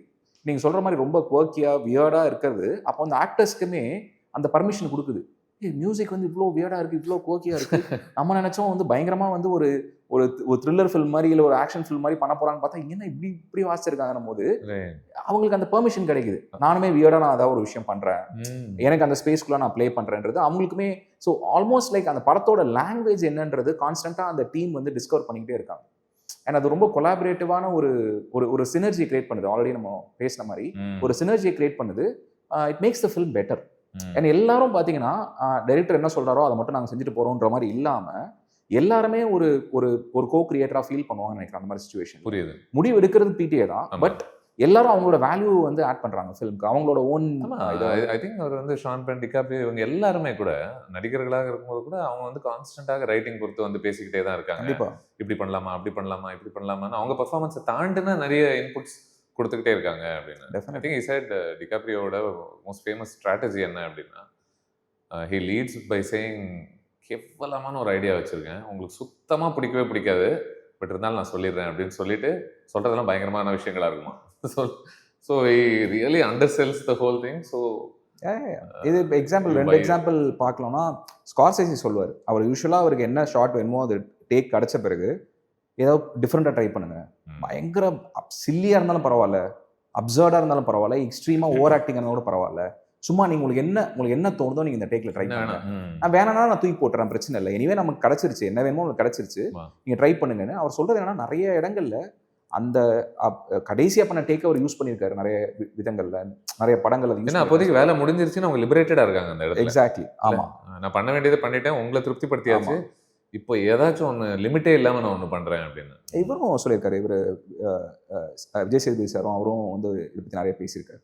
நான் ஒரு டைரக்டரை போய் நான் வந்து ஒரு ஐடியா சொல்லும்போதே சொல்லுவேன், கேவலமாக இருந்ததுன்னா வேணான்னு சொல்லுங்க அப்படின்னு சொல்லிட்டு அப்படி தான் இருக்கும். சரி, ஆக்சுவலாக நிறைய ஐடியாஸ் வந்து அப்படி தான் தொடங்கும்னு நான் நினைக்கிறேன். ரொம்ப சில்லியாகவும் ரொம்ப அப்சர்வாக தான் வந்து ஒரு ஐடியா வரும்னு நினைக்கிறேன். நம்ம சிரிக்க வைக்குதுன்னா அந்த ஐடியாவில் ஏதோ இருக்குன்னு அர்த்தம். நம்ம ரொம்ப சீரியஸாக யோசிக்கும் போது தான் சில சமயம் ஐடியா வந்து அந்த அளவுக்கு நம்ம ரொம்ப இன்டெலெக்சுவலைஸ் பண்ணி நம்ம யோசிக்கும் போது நம்மளுக்கு அது probably it might not work. But நம்ம ஒரு ஜோக்காக ஒரு ஸ்பான்டேனியஸாக ஒன்று சொல்லுவோம்ல, இப்படி இருந்த அப்புறம் இருக்கும் அப்படின்னும் போது சிரிப்பு வருது இல்லை, அது sometimes it might actually end up working in a film. இந்த ஸ்கிரிப்ட் உங்களுக்கு ஒரு இயக்குனராக கிடைச்சிருந்தா what would have been your first thought in terms of, ஏன்னா நம்ம பேசிட்டு இருக்கும்போது இதுக்குள்ள 3 படம் இருக்குது அப்படின்னு நம்ம பேசிட்டு இருந்தோம். பல்வேறு விதமான ஜானர்ஸை கையாளுற ஒரு ஃபில்மை தான். திடீர்னு காமெடியாக இருக்குது, செட்டையராக இருக்குது, பொலிட்டிக்கல் காமெண்ட்ரி இருக்குது, ஃபாதர் டாட்டர் எமோஷனல் ஆங்கிள் போயிட்டே இருக்கலாம். ஆக்சுவலாக யூஸ்வலாக வந்து ஒரு படம் பார்க்கறதுக்கு முன்னாடி நான் வந்து அந்த படத்தோட ஸ்கிரிப்ட் கிடைச்சாலும் நான் படிக்கணும்னு நினைக்க மாட்டேன் ஃபார் சம் ரீசன். ஏன்னா படமாக என்ஜாய் பண்ணணும்னு சொல்லிட்டு. ஆனால் எனக்கு ஒரு மிகப்பெரிய ஒரு ரீசெண்டாக ஒரு இன்சிடென்ட் நடந்தது. என்னன்னா, வெப்பன்ஸ் படத்தோட ஸ்கிரிப்ட் வந்து ரிலீஸ்க்கு முன்னாடி லீக் ஆச்சு. ஓகே. ஸோ ஐநோ அது நான் பண்ணிடக்கூடாது, பட் அதை வந்து சோர்ஸ் பண்ணி, ஏன்னா எனக்கு ட்ரெய்லர் பார்த்துட்ட பிறகு இவ்வளோ பசங்க இந்த டைமில் எங்கே போகிறாங்கன்னு எனக்கு தெரியலனா தலையே வெடிச்சிடும் அப்படின்ற மாதிரியான ஒரு இது வந்துருச்சு எனக்கு. அந்த கியூரியாசிட்டி வந்து பயங்கரமாக என்னை வந்து தூங்க விட மாட்டேங்குது. என்ன பண்ணியிருப்பாங்க அந்த படத்துலன்னு சொல்லிட்டு ஸ்கிரிப்ட் கிடச்சோடனே நான் ஃபுல்லாக படிச்சுட்டேன். அந்த ஸ்கிரிப்ட் படிக்கும் போது எனக்கு எப்படி இருந்ததுன்னா, இது எங்கே போகுதுன்னு என்னால் கெஸ்ஸே பண்ண முடியல. டக்குன்னு வந்து ஒரு கேரக்டரோட பெர்ஸ்பெக்டிவ்ல வந்து ஒரு 20 மினிட்ஸ் கதை சொல்லிட்டு டப்புன்னு கட் பண்ணால் வேற ஒரு கேரக்டர் பெர்ஸ்பெக்டிவ்ல இருந்து கதை ஆரம்பிக்கிறாங்க. அங்கேருந்து பார்த்தா வேற ஒரு கேரக்டர் போகிறாங்க, திடீர்னு ஒரு கேரக்டர் உயிரோட இருப்பான்னு செத்து போயிடுவாங்க. ஸோ எனக்கு வந்து ஃபில்மை வந்து இது எங்கே போகுது, எந்த டைரெக்ஷனில் போகுது, எங்கே முடிய போகுதுன்னு என்னால் கெஸ்ஸே பண்ண முடியல படிக்கும் போது. I had a great time reading that script actually. Okay. In fact நான் படம் எனக்கு பிடிச்சிருந்தது, பட் ஸ்கிரிப்ட் படிக்கும்போது எனக்கு ஏற்பட்ட அனுபவத்தை அதுதான் நான் பெட்டரா என்ஜாய் பண்ணேன்னு சொல்லுவேன். அந்த மாதிரி இந்த ஸ்கிரிப்ட் நான் படிச்சேன்னா நான் அந்த மாதிரி ஒரு ஃபீலிங் தான் எனக்கு இருக்கும்னு நினைக்கிறேன். ஏன்னா எனக்கு வந்து எங்க போகுது இது வந்து எங்க ஆரம்பிக்குது எங்க முடியுதுன்றது வந்து ஒரு பயங்கரமான ஒரு இது இருந்திருக்கும். And also I think that சில கதைகள் வந்து பாத்தீங்கன்னா அது ரொம்ப வந்து இண்டிவிஜுவலிஸ்டிக்கா இருக்கும். அந்த கதையை அந்த டைரக்டர் மட்டும்தான் பண்ண முடியும். ஏன்னா அவரோட வாய்ஸ்ன்றது வந்து அவ்வளோ ஸ்ட்ராங்கா ஒரு சீன்லயும் ஒரு டைலாக். ஆமா, டெஃபினெட்லி. ஏன்னா அது இப்போ சில பேரோட இப்போ நம்ம ஃபில்ம் மேக்கர்ஸை எடுத்துக்கிட்டோம்னா, சில ரொம்ப யூனிக்கான ஃபில்ம் மேக்கர்ஸோட ஸ்கிரிப்டை வந்து வேற யாருக்காவது கொடுத்து நீங்க எடுங்கன்னா அவங்களால எடுக்க முடியாது. I not just talking about executing the film, அது ஷூட் பண்ற விதம், அதை நான் சொல்லலை. கதையை உள்வாங்கிறதுக்கே, கதையை வந்து அதோட சோலை புரிஞ்சுக்கிறதுக்கே அது வாய்ஸ்ன்றது ரொம்ப ஃபில்ம் மேக்கரோட கையெழுத்து மாதிரி நான் நினைக்கிறேன். அதை நம்ம காப்பி அடிச்சு கையெழுத்து போட்டாலும் அவரோட கையெழுத்து இல்லைன்னு நமக்கு தெரிஞ்சிடும்ல, அந்த மாதிரி தான். So it is I feel like best adapted screenplay வாங்கினதுக்கு ஐ ஃபீல் லைக் ஏன்னா இவர் ஒரிஜினலாக நிறைய விஷயங்கள் இதில் ஆட் பண்ணியிருக்காரு நான் ரொம்ப ஸ்ட்ராங்காக பிலீவ் பண்ணுறேன். ஃபெய்த்ஃபுல்லாக இல்லாமல் அவர் எப்பயுமே அந்த மாதிரி ஒரு ரிபலியஸான ஒரு ஃபில்ம் மேக்கர் தான். எதை பண்ணக்கூடாதுன்னு சொல்கிறோமோ அதுதான் பண்ணுற மாதிரியான ஒரு டைப்பு. பட் அவரை நம்ம வந்து ப்ராக்கெட்டே பண்ண முடியாது. இந்த மாதிரியான ஃபில்ம் தான் எடுக்கிறாரு, அந்த மாதிரியான ஃபில்ம் தான் எடுக்கிறாரு. ஒரு ஓவர் ரைடிங் தீம் நம்மளால பார்க்க முடியுதே தவிர அவர் டோனலாக ஜான்ரா வைஸாக வந்து கம்ப்ளீட்டாக எனக்கு என்னன்னா சில படங்கள்லாம் அந்த கேரக்டர்ஸ் அன்யூஷுவலான சில விஷயங்கள்லாம் பண்ணுவாங்க. கரெக்டா நம்ம எதிர்பார்க்கறத தாண்டி அவங்க வேற ஒன்று பண்ணிக்கிட்டு இருப்பாங்க. அது ரொம்ப கொஞ்சம் ஃபோர்ஸ்டாக இருக்கும். என்னடா நம்ம ஒரு ஜட்மெண்ட் ஒன்று வச்சிருக்கோம், இவன் கேரக்டர்னா இப்படி தான் நடக்கும்னு சொல்லிட்டு அதுக்கு நேர்மாறாக பண்ணுறானே, சும்மா ட்விஸ்ட்டுக்காக பண்ணியிருக்காங்கன்னு தோணும். ஆனால் இந்த படத்தில் அன்எக்ஸ்பெக்டடான விஷயங்கள்லாம் சில கேரக்டர்ஸ் பண்ணும்போது அது அவங்க கேரக்டர்லேருந்து வந்த ஒரு விஷயமாக தான் தோணுது. சும்மா ஒரு எக்ஸாம் அந்த ஐ திங்க் பர்ஃபிடியா அந்த குடும்பத்தை விட்டு போகிற ஒரு விஷயமாக இருக்கட்டும், விச் கம்ஸ் அவுட் ஆஃப் நோவேர்ல. ஏன்னா அவ கொஞ்ச நேரத்துக்கு ஒரு அம்மாவாக வாழ்ந்துக்கிட்டு இருக்கா. In fact she feels very neglected as a mother. என்னடா என்னை தனியாக விட்டுட்ட அப்படின்ற ஒரு ஆதங்கத்திலேருந்து இருக்கா. நான் அட்ராக்டிவாக இல்லையா, இப்போ நீ இன்னும் அந்த குழந்தை மேலே தான் ஆர்வங்க. இதெல்லாம் சொல்லும் போது தான் எனக்கு தோணுது, ஓ இதெல்லாம் கூட இந்த படத்தில் தான் இருக்குல்ல அப்படின்றது. ஆல்மோஸ்ட் ஒரு ஃபேமிலிக்குள்ள போஸ்ட்மார்ட்டம் ஃபேஸ்ல வரக்கூடிய ஒரு பிரச்சனையை பேச ஆரம்பிச்சிட்டு இருக்கு திடீர்னு இந்த படம். It has no business doing it. இல்ல I would have thought at one point லாக்ஜாவை வந்து கொலை பண்றதுக்கு இந்த வயசானவங்க எல்லாம் ஒரு பிளான் ஒன்று போட்டிருப்பாங்க. அந்த குரூப் அவங்க பேருனா ஏதோ கிறிஸ்மஸ் கிறிஸ்மஸ் செலிப்ரேஷன்ஸ் கிளப் நினைக்கிறேன். Christmas adventurous. Christmas adventurous, yes. So இவங்க வந்து அவரை கொலை பண்ணுறதுக்கு ஒரு ஐடியா பண்ணியிருப்பாங்க. First of all memorable shot when he wakes up and walks. சத்தியமாக மறக்க முடியாது. எத்தனை ஜாம்பி படம் நம்ம பார்த்துருக்கோம், ஆனால் அது இந்த மனுஷனோட அந்த ஒரு மாதிரி ஒரு பாணியில் ஒரு நடந்துக்கிட்டே வர்ற ஒரு shot. I would have thought at one point maybe he'll want revenge against them ஏதோ ஒரு விதத்தில். எஸ்பெஷலி அவன் மறுபடியும் அங்கே திரும்ப போயிட்டு அங்கே பேசும்போது மேபி இவன் என்னை கொலை பண்ணுற அளவுக்கு நீங்கள் டைப் பண்ணுறீங்களாடா இருங்கடா அப்படின்ற மாதிரி ஒரு இடத்துல இருந்து. அதுக்கப்புறம் அந்த படம் முடியும் போது அது நல்ல வேலை அவன் பண்ணலை. ஏன்னா அவனுக்கு அது பொருந்திருக்குமான்னு தெரில. So it keeps making choices against mainstream wisdom, I guess. I think that's what real people do. இல்லாட்டி இந்த இடத்துல இப்படி பண்ணா என்ன சொல்லுவோம், ரைட்டிங்லாம் பயங்கர ஃபயராக இருக்கும். அவன் இந்த படம் பண்ணா ஒரு ஹையோட முடிக்கலாம், த்ரில்லோட முடிக்கலாம் அப்படின்னு. நம்ம நிறைய கான்ட்ரடிக்ஷன்ஸ் வந்து ரியல் லைஃப்ல இருக்குல்ல. இப்போ ஒருத்தர் வந்து நம்ம எல்லாருக்குள்ளேயும் நிறைய முரண்பாடுகள் இருக்கும். அந்த முரண்பாடுகளை யூஸ்வலாக வந்து நம்ம கன்வீனியண்ட்டாக சினிமாவில் காட்ட மாட்டோம்.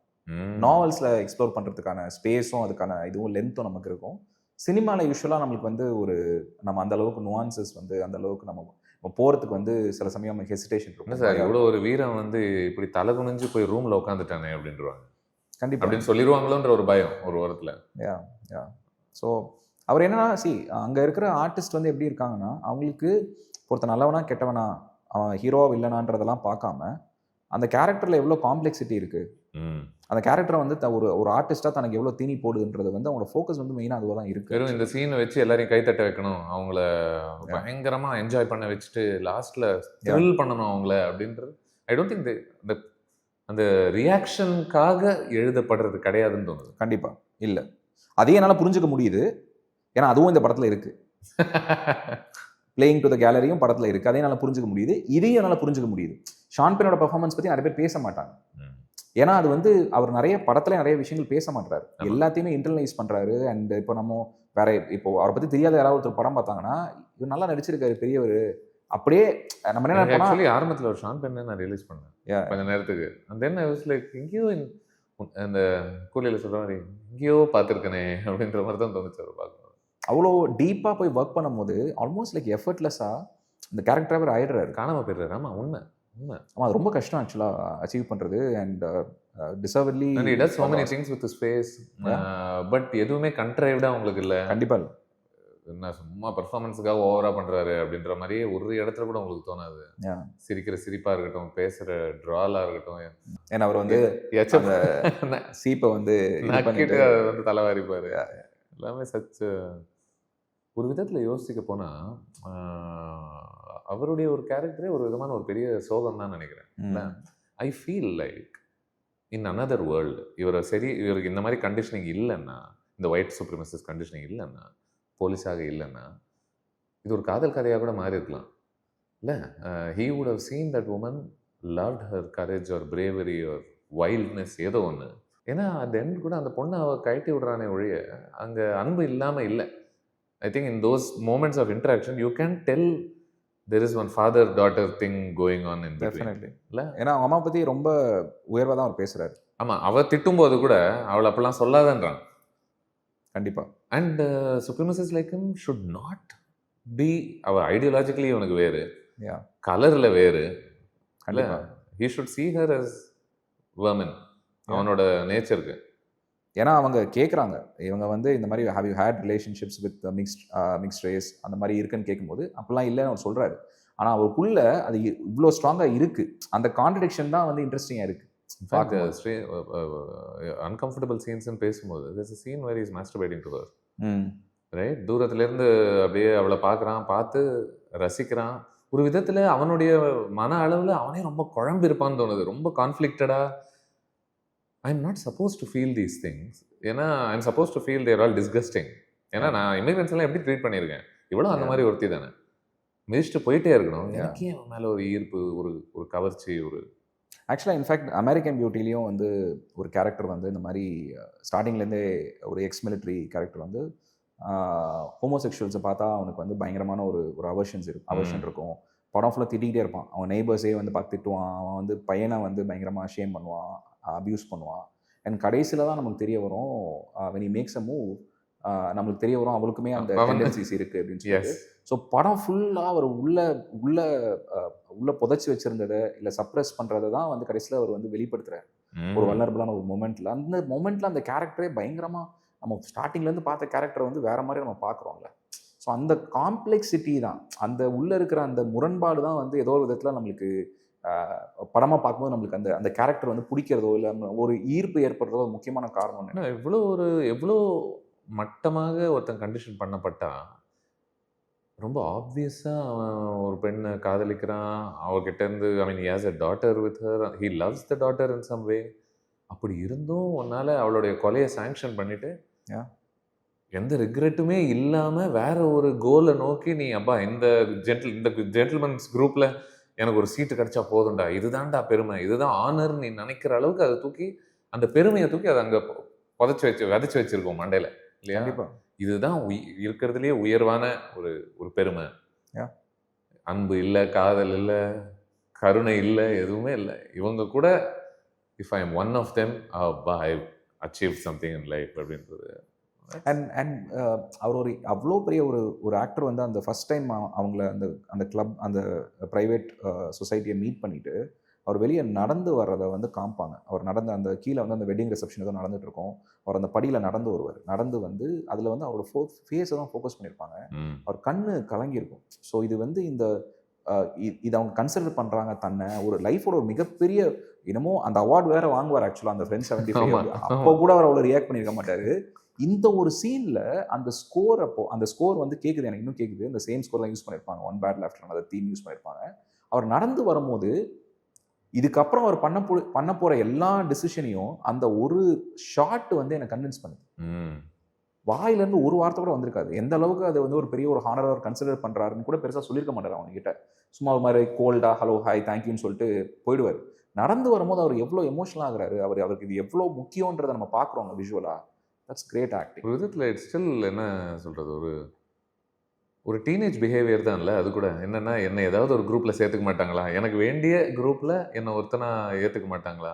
திங்க் எவல்யூஷனர்லி அதை தான் நம்ம எல்லா இடத்துலையும் ஆசைப்பட்டிருக்கோம்னு நினைக்கிறேன். எந்த குரூப்பாவது என்னை ஏற்றுக்காதா. அண்ட் இட்ஸ் ஸோ ஸ்ட்ரேஞ்ச், இவ்வளோ இந்த பெரிய பதவியில் இருக்கிற, இவ்வளோ சக்ஸஸ்ஃபுல்லான ஒரு வேலையை செஞ்சுருக்கிற, சொசைட்டி அவ்வளோ ரெஸ்பெக்ட் கொடுக்கக்கூடிய ஒரு தொழிலில் இருந்தும் உனக்கு அது பத்தலை. யூ ஸ்டில் அப்பா நவ் ஐ எம் எமோஷனல் அப்படின்னு ஆல்மோஸ்ட் ஒரு குழந்தைத்தனமான ஒரு desire to be part of their group. But என்னன்னா அதில் இருக்கிற ஐரணி என்னன்னா, அந்த குரூப்புக்கு வந்த பிறகும் அவருக்கு he won't be satisfied. You don't think? No. Yeah.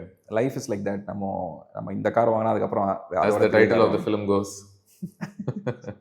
அதுக்கப்புறம் வேற ஒரு பிரச்சனை வரும். ஏன்னா அவங்க கண்டிப்பா they will use you. கண்டிப்பா.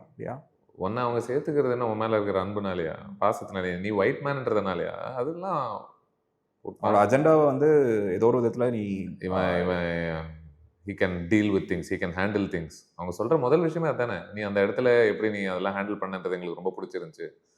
அவர் சொன்ன ஒரு லைனை கூட அவர் ஞாபகம் வச்சு சொல்லுவார், நீ அந்த இடத்துல இந்த லைனை நான் சொல்லல நீ தான் சொன்னேன்னு சொல்லுவார். ரைட், யா. ஸோ எப்படி இந்த கடைசியில் வேற ஒருத்தனை வந்துட்டு கொலை செய்யறதுக்கு போய் அனுப்புறாங்களோ அப்படிதான் இவனையும் ட்ரீட் பண்ணியிருப்பாங்க ஏதோ ஒரு விதத்தில். கண்டிப்பா. So absolutely deserving honour for him இந்த பெர்ஃபார்மன்ஸுக்கு. 100%. அவர் ஆஸ்கரில் இல்லாததான் எனக்கு வருத்தமாக இருந்தது. ஆக்சுவலாக அவர் அவார்டு வாங்குறதுக்கு ஆக்சுவலாக he was not present. So என்ன என் மனசு ஒரு விதத்தில் சின்னஸ்க்கும் லைட்டாக அடிச்சுக்குது. But it's okay, it's a good problem to ஹேவ்ல. ஒரு வருஷத்தில் உங்களுக்கு ஒரு 2 தலை சிறந்த படங்கள் ரொம்ப பிடிச்சிருந்துச்சு, அதில் ஒரு படம் பார்க்க இன்னும் கொஞ்சம் உங்களுக்கு ஸ்வே ஆகுது அப்படின்னா வாட் அபவுட் யூ? இல்லை, எனக்கு நான் டிஸ்கஸ் பண்ணலான்னு சொல்லும் போதே நான் ஃபஸ்ட்டு சின்னஸ் தான் நான் சொன்னேன். எனக்கு அந்த படம் ஒரு பெரிய ஒரு தாக்கத்தை உண்டு பண்ணுச்சு ஆக்சுவலாக. பட் என்னன்னா, நீங்கள் சொல்கிற மாதிரி வந்துட்டு ஒரு பெஸ்ட் ஃபில்ம்னு ஒரு படத்துக்கு இந்த மாதிரி ஒரு இயரில் ஒரு படத்துக்கு பெஸ்ட் ஃபில்ம் கொடுக்குறதே வந்து அதுவே ஒரு அப்சர்வான விஷயம் தான் நான் நினைக்கிறேன் நான். ஏன்னா எல்லாமே அந்தந்த படங்கள் அதை என்ன அச்சீவ் பண்ணணும்னு நினைக்கிறதோ அதை அச்சீவ் பண்ணிடுது. ஆமாம். ஸோ அதை அச்சீவ் பண்ணணும்னு நினைக்கிற விஷயங்கள் வேற வேற. ஸோ அந்த படத்தோட விஷன் வேறு, அந்த படத்துக்குள்ள இருக்க சோல் வேறு, எல்லாமே வேறு. ஸோ எது பெஸ்ட்டுன்னு நம்ம ஜட்ஜ் பண்ணுறதே வந்து ஒரு கொஞ்சம் அப்சர்டான ஒரு ஐடியா தான் மாதிரி தான் இருக்குல்ல. ஏன் ஃபேர் எனஃப். ஆர்ட்டில் அந்த மாதிரி இல்லை. ஆனால் என்னன்னா, எனக்கு என்ன சந்தோஷம்னா ஒரு படத்துக்கு கிடைச்சிருக்கு, அந்த மாதிரி ஒரு படத்துக்கு கிடைச்சிருக்குன்றது வந்து அது வந்து ஒரு பாசிட்டிவான ஒரு விஷயமா தான் நான் பார்க்குறேன். அண்ட் இன்னும் நிறைய பேர் அந்த படத்தை பார்க்குறதுக்கோ அந்த படத்தை கொண்டாடுறதுக்கோ இல்லை அந்த படத்தோட ஒரு லெகசி வந்து வேற ஒரு இடத்துக்கு ஒரு பேசும் பொருளாக அந்த படம் இருந்துகிட்டே இருக்கணும்னு எனக்கு தோணுது. இந்த படத்து மேலே வைக்கப்படுற ஒரு குற்றச்சாட்டு சில சர்க்கிள்ஸ்லேருந்து என்ன அப்படின்னா, கொஞ்சம் டிஸ்ஜாயிண்டடாக இருக்கும், நிறைய ஆங்கிள்ஸை அதனுடைய முழுமைக்கு எடுத்துகிட்டு போகலையோ, அதை தெளிவாக நமக்கு புரிய வைக்கலையோ அப்படின்றது, என்ன இவ்வளோ ஃப்ராக்மெண்டடாக இருக்கே அப்படின்றது ஒரு குற்றச்சாட்டாக வைக்கப்படுது. நீங்கள் எப்படி பார்க்குறீங்க?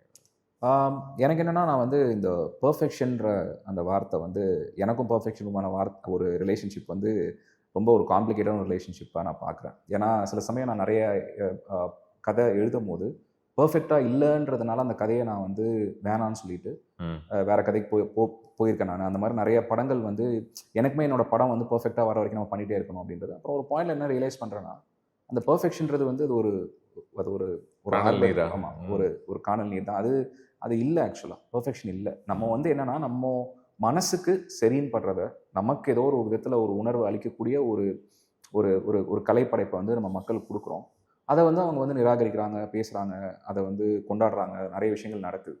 ஆனால் நம்மளோட ரிலேஷன்ஷிப் இருக்குல்ல, அந்த கலைப்படைப்போட நம்மளோட ரிலேஷன்ஷிப் இருக்குல்ல, அந்த ரிலேஷன்ஷிப் எப்பவுமே பியூராக தான் இருக்கும்னு நினைக்கிறேன்.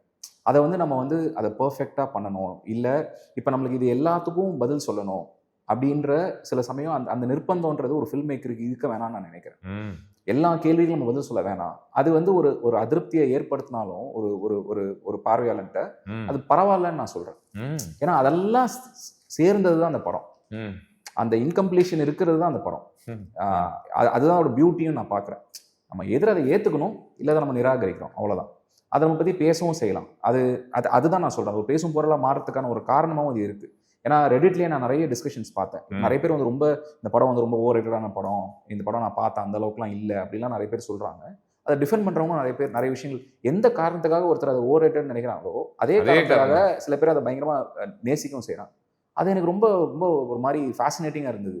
அப்போ அது என்ன சொல்லுதுன்னா, கலைன்றது வந்து ஒருத்தருக்கும் ஒரு இண்டிவிஜுவலான ஒரு ரிலேஷன்ஷிப் இருக்குது. இப்போ நீங்கள் ஒரு படம் பார்க்குறீங்கன்னா உங்களுக்கு you have a relationship with that film, I have a relationship with that film. நம்ம எந்த காலகட்டத்தில் பார்க்குறோம், எந்த மூடில் பார்க்குறோம், என்ன மாதிரியான சூழ்நிலையில் பார்க்குறோன்றது நிறைய விஷயங்கள் இருக்குது. பட் நம்ம இந்த ஷோ இதுக்கு முன்னாடி பேசின மாதிரி, இப்போ ஃபார் எக்ஸாம்பிள் வந்து அந்த பவுண்டி ஹண்டர் வந்து ஏன் வந்து வில்லாவை வந்து ஃப்ரீ பண்றாரு அந்த பர்டிகுலர் இடத்துல இருந்து கூட்டு போய் இதைத்தான் நான் பண்ண போறேன்னு தெரிஞ்சு அதை பண்ணிட்டு ஏன் பேக் அடிக்கிறாருன்ற ஒரு கேள்வி வருது. அந்த கேள்விலாம் பதிலே கிடையாது. சூப்பர் டீலக்ஸ்ல ஏன் வெளியே வந்ததுன்ற மாதிரியான ஒரு சில பேருக்கு அது ரொம்ப பிடிக்கும், சில பேர் அது வந்து இது எதுக்கு இது இல்லாமல் இருந்தால் தான் படம் நல்லா இருந்திருக்கும்னு சொல்றவங்களும் இருக்காங்க. பட் அது ஃபில்ம் மேக்கரோட சாய்ஸ் தான். அது நம்ம இன்டெலிஜென்ஸ். சில பேருக்கு வந்து இந்த லாக்ஜாவுக்கும் பர்ஃபிடியாவுக்கும் இருக்கக்கூடிய ஒரு ரிலேஷன்ஷிப் ஒன்று இருக்குல்ல, கிளியர்லி அதில் ஒரு பவர் டைனமிக் இருக்குது. உன்னை நான் காப்பாற்றணும்னா நீ என் கூட இருக்கணுன்ற ஒரு கட்டாயம் ஏதோ ஒரு விதத்தில் இருக்கு.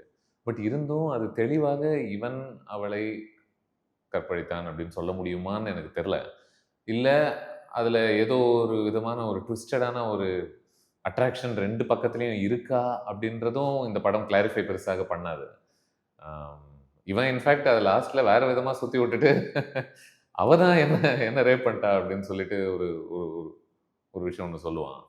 அந்த ஹோல் ஆங்கிளே இந்த படம் introduces you to certain ideas about the relationship, but doesn't care to ever clarify and say this is what it is. Because அது வந்து ஒரு மெஸ்ஸியாக தான் அதை வந்து கையாளுதுன்னு நான் நினைக்கிறேன். எந்த விதத்துலையுமே அதை வந்து கிளாரிஃபை பண்ணலை. இது எல்லாமே க்ளீன் பிளாக் ஒயிட் அப்படின்றத அது கிளாரிஃபை பண்ண மாட்டேங்குது. அது என்ன பண்ணுதுன்னா உங்கள் இமேஜினேஷன் அதை விடுது. நீ என்ன நினைக்கிறியோ அதுவாகவே இருக்கட்டும் அது அப்படின்றது. நீ இப்போ அவங்க 2 பேரும் வந்து உண்மையிலேயே 2 பேரும் லவ் பண்ணாங்க. எனக்கு அந்த படம் பார்க்கும்போது எனக்கும் அந்த டவுட் இருந்தது. உண்மையிலேயே அவங்க 2 பேருக்கு என்ன ரிலேஷன்ஷிப் இருந்தது? ஏன்னா there is one strange romantic tension அவங்க 2 பேரும் இருக்கிற எல்லா ஷாட்ஸ்லயுமே. இவ வந்து செக்ஷுவல் டென்ஷன் மேபி ஒரு ஃப்ரெண்ட் 75 காப்பாத்துறதுக்காக அவ போறாளான்ற ஒரு கேள்வியும் வருது. உண்மையிலேயே இவளுக்கு வந்து இவளோட இன்டென்ஷன்ஸ் என்ன? ஏன்னா எங்கேயுமே அதை நம்ம அதை கிளாரிஃபையும் பண்ண மாட்டாங்க. அதை பத்தி அதுக்கப்புறம் டிகாப்ரியோ கிட்டையும் like she doesn't talk about it with anyone. Like அதை பத்தி அவ அக்னாலேஜே பண்ணல. அதனால எந்த கேரக்டருமே தெரியல இன்ஃபேக்ட் இதனாலதான் அப்படி இருக்குன்னா. ஏன்னா அந்த மாதிரி ஒரு ஃபேமிலி செட்டப் இருக்கு. அவ ஈஸியா அவங்க அம்மா கிட்டயோ இல்ல ஹஸ்பண்ட் கிட்டயோ இல்ல யார்ட்டையோ பேசியிருக்கலாம் அதை பத்தி. ஆனா பேசல, யாருக்குமே தெரியல. இன்ஃபேக்ட் அவங்க எல்லாரும் அவளை தப்பா தான் நினைக்கிறாங்க, அவளோட ரேட்டா தான் பாக்குறாங்க. ஆனா அவ எங்கேயுமே அதை கிளாரிஃபை பண்ணல. இதனாலதான் இந்த டிசிஷன் நான் எடுத்தேன்னு கிளாரிஃபை பண்ணல. ஐ திங்க் இட் இஸ் அது it's part of the film's appeal நினைக்கிறேன் நான். அது ஏன்னா அது ஏதோ ஒரு விதத்துல வந்துட்டு நம்ம ஏர்லியரா டிஸ்கஸ் பண்ண அந்த ஒரு கேரக்டரோட காம்ப்ளெக்சிட்டியை வந்து அது இது பண்ணுது. அண்ட் ஆல்சோ நீங்க மென்ஷன் பண்ணது அந்த போஸ்ட்மார்ட்டம் ப்ளூஸ் வந்து இருக்கு. அதனாலதான் அவ வந்து வெளியே போறா. இந்த மாதிரி ஜென்ரலா ஒரு படத்தை வந்து ஒரு பொலிட்டிக்கல் ஃபில்மா பார்க்கப்படும் போது இந்த எல்லா கேள்விகளும் வரும். இதெல்லாம் நீங்க வந்து மிஸ்ரெப்ரசென்ட் பண்ணிருக்கீங்க, இல்ல இதை வந்து இந்த இடத்துல வந்து நீங்க இவ்வளவு பெரிய விஷயங்கள் சொல்லிட்டு இதை வந்து தப்பா அவங்களை வந்து காட்டுறீங்கன்றது. பட் என்னை பொறுத்த வரைக்கும் ஒரு ரொம்ப ஹியூமனிஸ்டிக்கா தான் அவர் அப்ரோச் பண்ணிருக்காருன்னு தோணுது படத்தை. ரொம்ப ஃபிளாடான நீங்க ஏன்னா இல்லன்னா இந்த பக்கத்துல இருந்தும் அடிப்பாங்க, அந்த பக்கத்துல இருந்தும் அடிப்பாங்க. there is no winning. கண்டிப்பா இல்ல இங்க இருந்து நீ அவளை எப்படி அப்படி காமிக்கலாம்னுவாங்க, அங்க இருந்து அவ என்ன பெரிய இவளா அப்படின்ற ஒன்று. ஆமா டெஃபினட்டா. அது அப்போ எனக்கு தெரிஞ்சு பிடிஏ வந்து அந்த ஒரு பெர்ஸ்பெக்ட் அந்த ஸ்டாண்ட்ஸை அவர் எடுக்கலன்னு நான் நினைக்கிறேன். அவர் என்ன பாக்குறாருன்னா இவங்க எல்லாருமே வந்து ஃபிளாட் ஹியூமன் பீயிங்ஸ் தான். அவங்களுக்குள்ள அவங்க அவங்க அவங்க என்ன பெஸ்டா பண்ண முடியுமோ அதை அவங்க பண்றாங்க. ஒரு விதத்துல சர்க்கம்ஸ்டான்ஸும் சிஸ்டமும் ஆட்டி படைக்கக்கூடிய இண்டிவிஜுவல்ஸாகத்தான் இருக்காங்க. கண்டிப்பா இல்ல இதுக்குள்ள எவ்வளோ ஒரு ஏஜென்சி ஃப்ரீ வில் எல்லாம் இருக்கும்னே தெரியல. Under the limitations of who அவங்க என்னவா பிறந்திருக்காங்க, எங்க பிறந்திருக்காங்க, அந்த டைம்ல அவங்க பிறந்த நேரத்துல உலகம் என்னவா இருக்கு கண்டிப்பா அப்படின்றதுக்குள்ள ஒரு விதமான ஸ்லேவரி மாதிரி தான் இருக்கு. அது எனக்கு பர்சனலாக எனக்கு பிடிச்சிருக்கு. ஏன் பிடிச்சிருக்கு அப்படின்னா வந்துட்டு இப்போ நம்ம யாரையுமே ஐடலைஸ் பண்ண வேணாம் அப்படின்றது தான். அதையுமே இந்த படம் வந்து ஆக்சுவலாக உடைக்க தான் ட்ரை பண்ணுது. யாருமே நீ ஐடலைஸ் பண்ணாதீங்க. இவங்க வந்து லாக்கு கரெக்டான இடத்துல நின்னாலும் அவங்களும் நீ ஐடலைஸ் பண்ணாதீங்க. அவங்க வந்து கரெக்டான சுச்சுவேஷனில் அவங்களும் கிராக் ஆகிறதுக்கான வாய்ப்பு இருக்குது. அவங்க ஃபேமிலின்னு வந்துட்டா மற்றவங்க எல்லாத்தையும் விட்டு கொடுத்துட்டு போகிற வாய்ப்பும் இருக்குது. ஆமாம். ஸோ அதனால் யாரையுமே நீங்கள் இண்டிவிஜுவலை வந்து நீங்கள் ஒரு ஹீரோவாவோ இல்லை அந்த மாதிரி நீங்கள் கடவுளாவோ பார்க்காதீங்க. It is not about who you are. நம்ம என்ன பண்ணுறோன்றது ப்ராக்டிக்கலாக நம்ம என்ன பண்ணுறோம், நம்ம ஆக்ஷன்ஸ் தான் அதை ரெஃப்ளெக்ட் பண்ணுது ஆக்சுவலாக.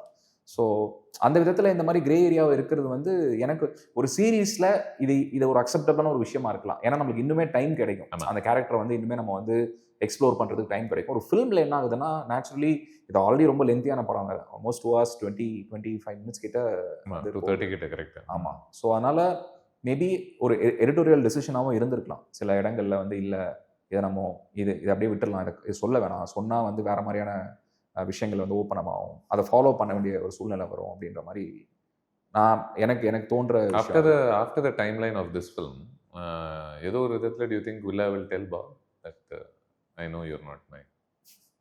First of all, பாபுக்கு தெரியாது இல்லையா? அவர் சொல்லுவான்னு நினைக்கிறீங்களா? No way, right?